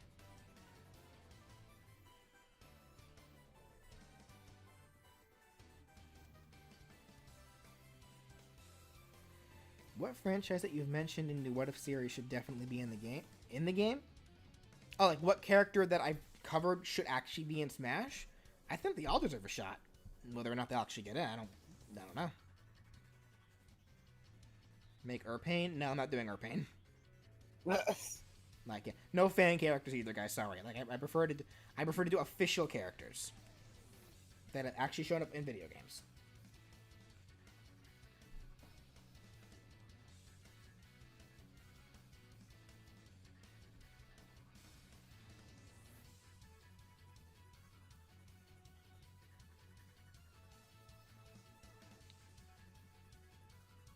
Have objection stun opponents? No, I prefer to just to be a really strong attack.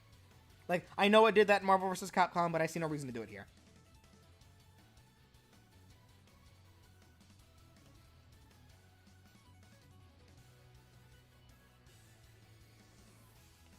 He did Slime and he had 0, so might as well underappreciated character. Because I wanted to do Slime.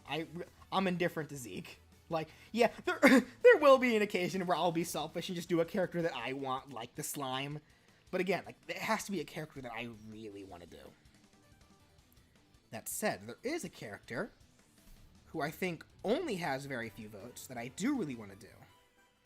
And Danny probably knows exactly who I'm talking about. So you may expect to see them sometime in the future.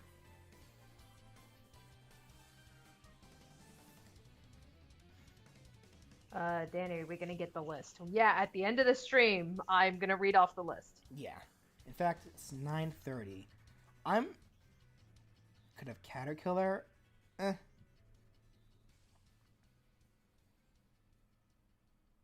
the next characters take us? No, the next one should not be as long as Undyne's. Like, the only reason Undyne's was that long was because of the intro.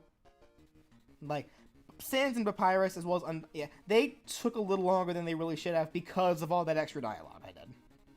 Like, I could have avoided doing that and just had it, be a straight move system, but I wanted to add some characters to them. And in all honesty, I like that, with Undertale, because I mean, for one thing, in the game that is part of its charm. So it's like, yeah, it's like, yeah, have some fun. Yeah. Alright, later, Kamazard. Paper Mario hammer attacks, charging, color-based on the Super or Ultra Hammer if you charge it longer? What? Are you referring to the Color Splash Hammer? I don't think that was really a charge thing. That was just his normal hammer, wasn't it? See, I couldn't tell you. I still haven't. I really haven't played Color Splash.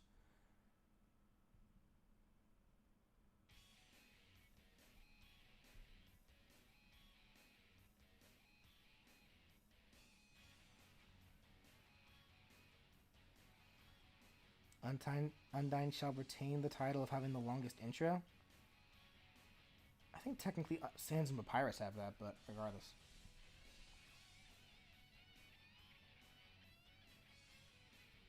It was a normal hammer attack? Okay, thank you.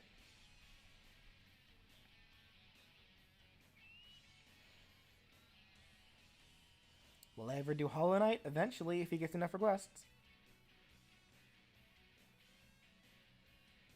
If Hat Kid uses the freeze hat, can she be PK frozen? Yeah, technically. That'd be funny.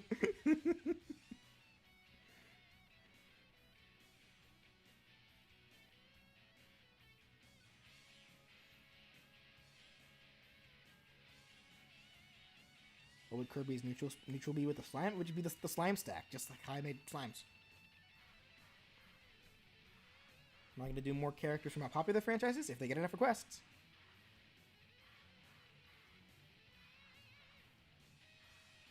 Would the Metal Slam alt die to Metal? No.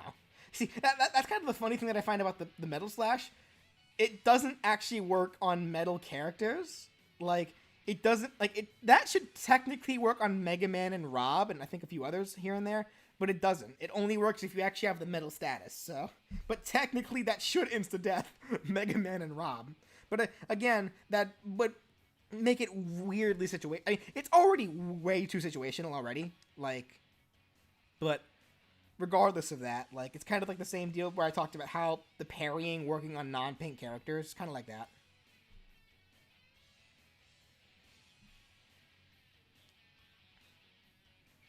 Anyway. I guess what, since I just thought about it randomly, I know someone earlier on asked me to give my thoughts about the Overwatch leak. How Amazon accidentally leaked an Overwatch themed Switch case, and then took it down later. And as soon as that popped up, everyone began assuming that Tracer would be in Smash. I don't think that's a case. I mean, I'm not saying that Tracer can't get into Smash. I'm just saying that because of an Overwatch themed Switch case showing up, that doesn't immediately mean that Tracer is getting into Smash. That more than likely means that Overwatch is just coming to Switch. That was not their original intention. Yeah, I think if anything, their original intention is possibly Overwatch coming to the Switch. Yeah. Now that said, I keep seeing people requesting Tracer because of that leak and trying to use that leak as a reason for why I should do it. How's about you don't try that? Because here's the thing. If I'm convinced at any point that Tracer is getting in, I'm not making a moveset of her. It was the same deal with Erdrick. Or the hero, really. Like I mentioned in the slime video, like, I wasn't going to do them because I was convinced that they were getting in. And sure enough, they did. And same thing applies with Banjo-Kazooie. Well, no, in Banjo's case, I wouldn't have done Banjo if I thought he was. You would have done Banjo, but little did you realize, oh, surprise, they did have the intention of doing Banjo-Kazooie to begin with. Yeah.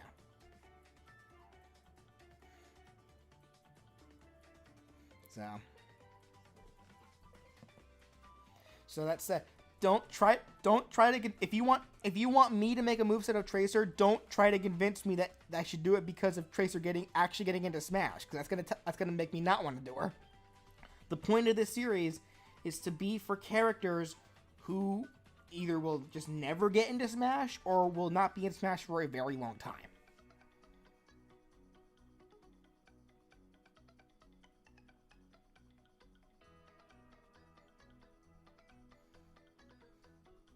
That's why I saw someone say that leaks are never real. That's not true. There are plenty of leaks that are real. Yeah, wasn't Palutena a huge leak when she first showed up? No, that leak was fake. The one where she's with Mario, no, that one was fake. It just happened to be coincidental that she did get in the game. What was a real leak, though, was the ESRB leak. You know, the one that revealed literally the rest of the cast on the 3DS. That was a real leak. Like, on the Smash website, Nintendo accidentally revealing a Castlevania song the night before they revealed Simon and Richter. That was a leak.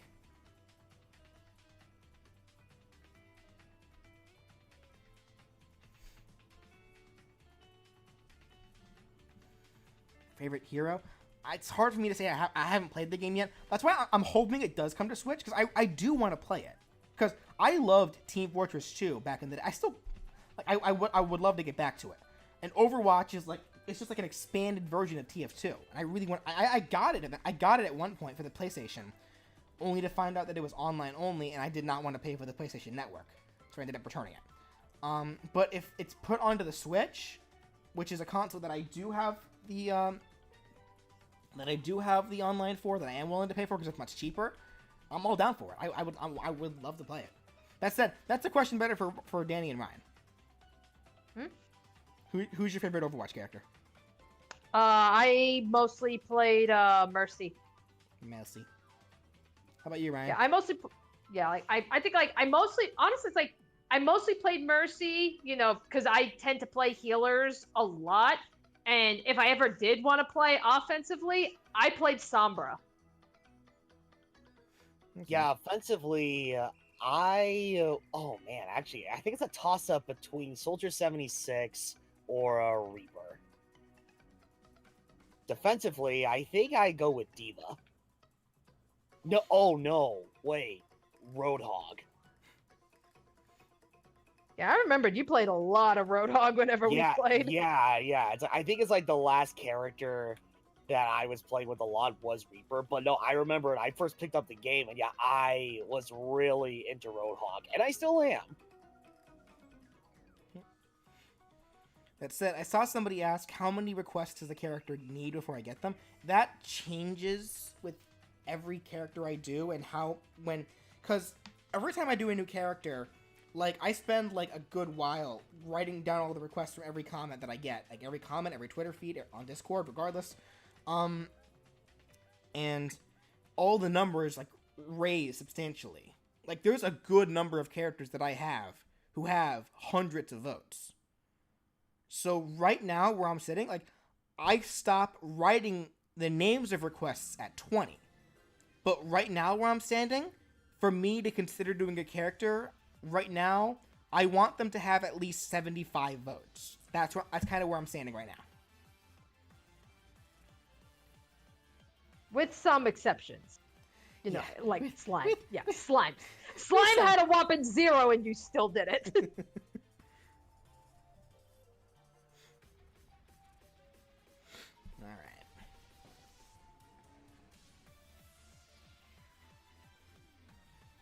Yeah, 75. Which really is still not even that high of a number. Because the big thing is like, yeah, there were a lot of characters, but a lot of characters are getting a lot of common requests. Like, yeah, let me go down my list and kind of name off a lot of characters here. Like, here's one with 294, 174, 142, 196, 201, 219, the ever-mentioned 611, 104, 196, 99, 219, 171, 206, 191, 182, 114. Like, a lot of these characters do get requests. And generally what will happen is a lot of it snowballs. Like, once I do a character that did get a lot of requests, a lot of those people who did request the character begin requesting other characters. So then those characters who may originally did not have a lot of requests will suddenly get a lot of requests. That's generally how it works. And generally, I also notice that characters who are from the same series as a character that I may have already done will get a lot of requests. Like, an example of that would be like, when I did the Hat Kid, the Snatcher got a lot of votes. And like, another example. Like surely the Undertale characters. Yeah. Oh my gosh. You would not believe, like, so many Undertale characters have so many votes, guys. It's actually kind of insane. Yeah, like, yeah, I think it was like as soon as you like brought Frisk out, it's like you just got swarmed. Yeah. Like, it's interesting in hindsight, because back when I did Papyrus and Sands, they only had like a max of like 60 something votes, which to me back then I was like, wow, that's so many. Poor young BJ. How he never knew. Then here comes Undyne. Like, after I did Sands, Undyne started getting a lot of votes, and now here Undyne is coming with over 500. And now that I did Undyne, the next character who a lot of people were requesting is getting a lot of votes too. Like, it's quite insane. Like, when I did Shovel Knight, a lot of people were requesting Plague Knight and Spectre Knight. Like, when I did Phoenix Wright, a lot of people requested for Edgeworth. Like, when I did Paper Mario, a lot of people requested for Paper Luigi. Like, that's just kind of how it happened. Like, when I remind people of a series, they're like, oh, there's a character from that series that I like, I'm going to request them. That's kind of just what happens. It's a snowball effect.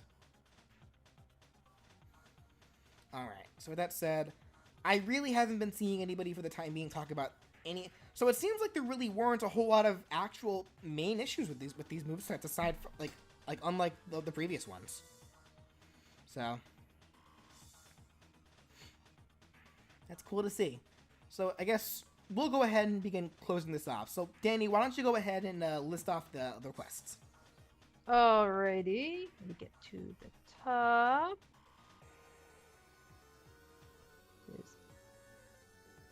My God, yeah, I got a long list.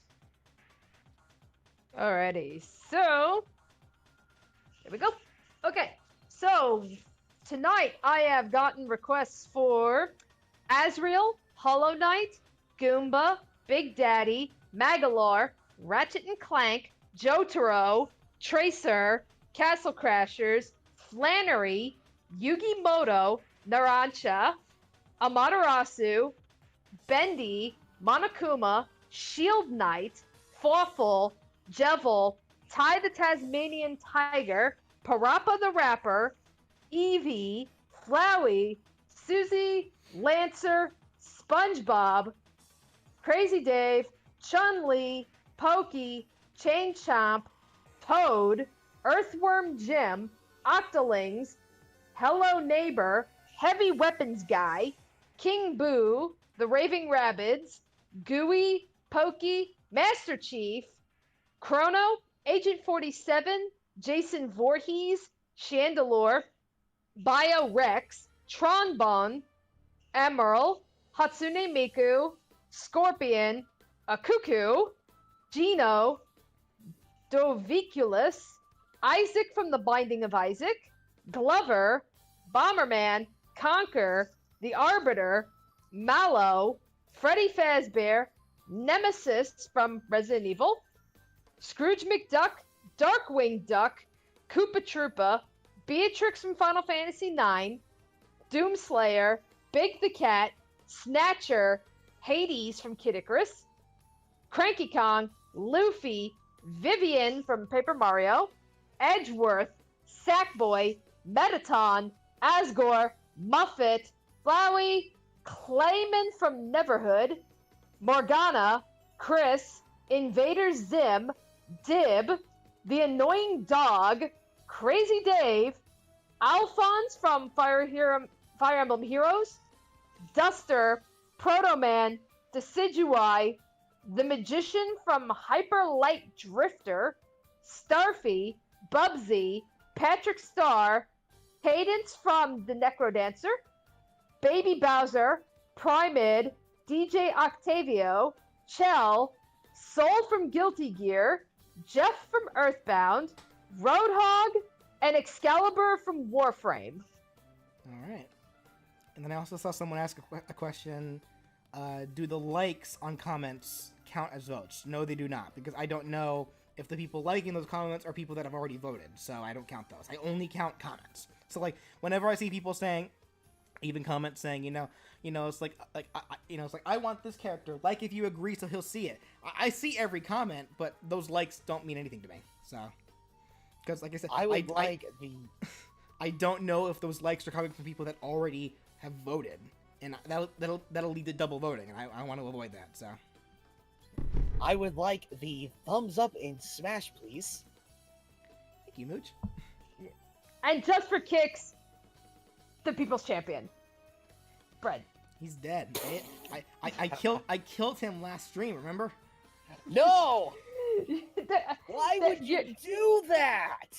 I literally ate him. I have visual footage. You are never gonna kill him. Why would you kill?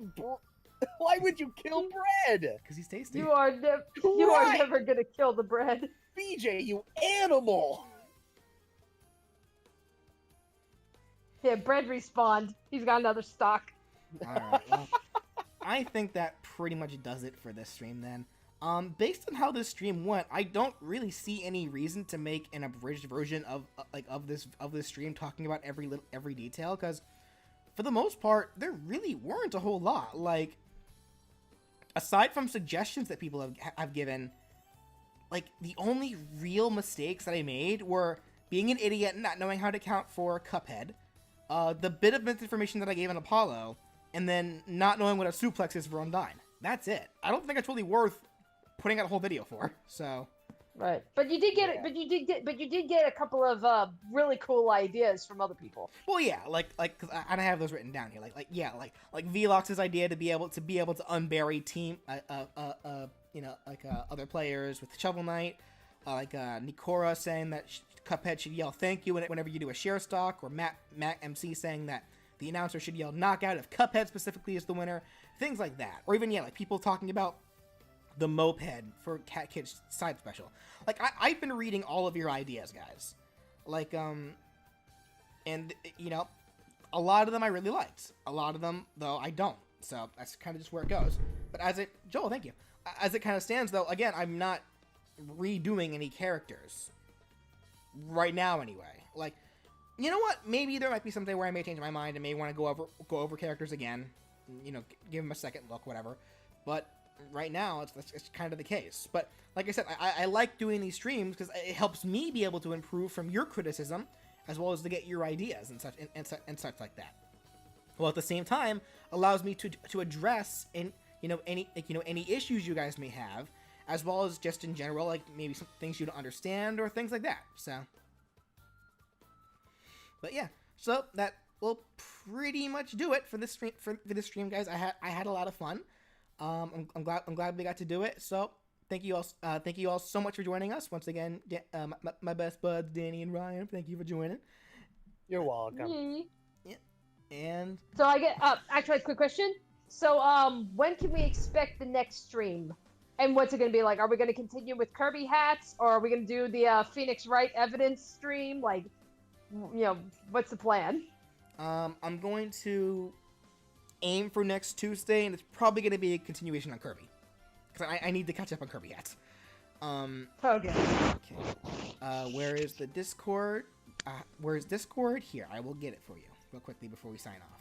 Give me 1 second. Yeah. And I'm noticing a couple people in the chat, they're asking about where to send requests. You can request either in the comment section of any of the videos, or you can send me a request on Twitter. I'm honestly with how many comments I get on Twitter on YouTube, especially with how YouTube changed up their studio.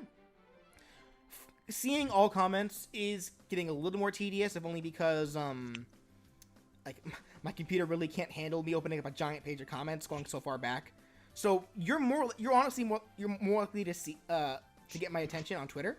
I do also have a Discord where I specifically have a room for chat for requests. Like here, I'm actually going to give it to Ryan and Danny, who are now going to give it to you. Alright. So once you see a Discord link from either Raoshutsu and or Supersonic 407. Yep. Gotcha. Yep, there it is right there. Yep. That is the link to my public Discord where you can join and chat, and make requests, and do all the like. Just be nice. That's all you have to ask. So, with that said, thank you all so much for watching, and on Hat Kid, we will see you all next time. Oh, no, that's Bo Kid now. Goodbye!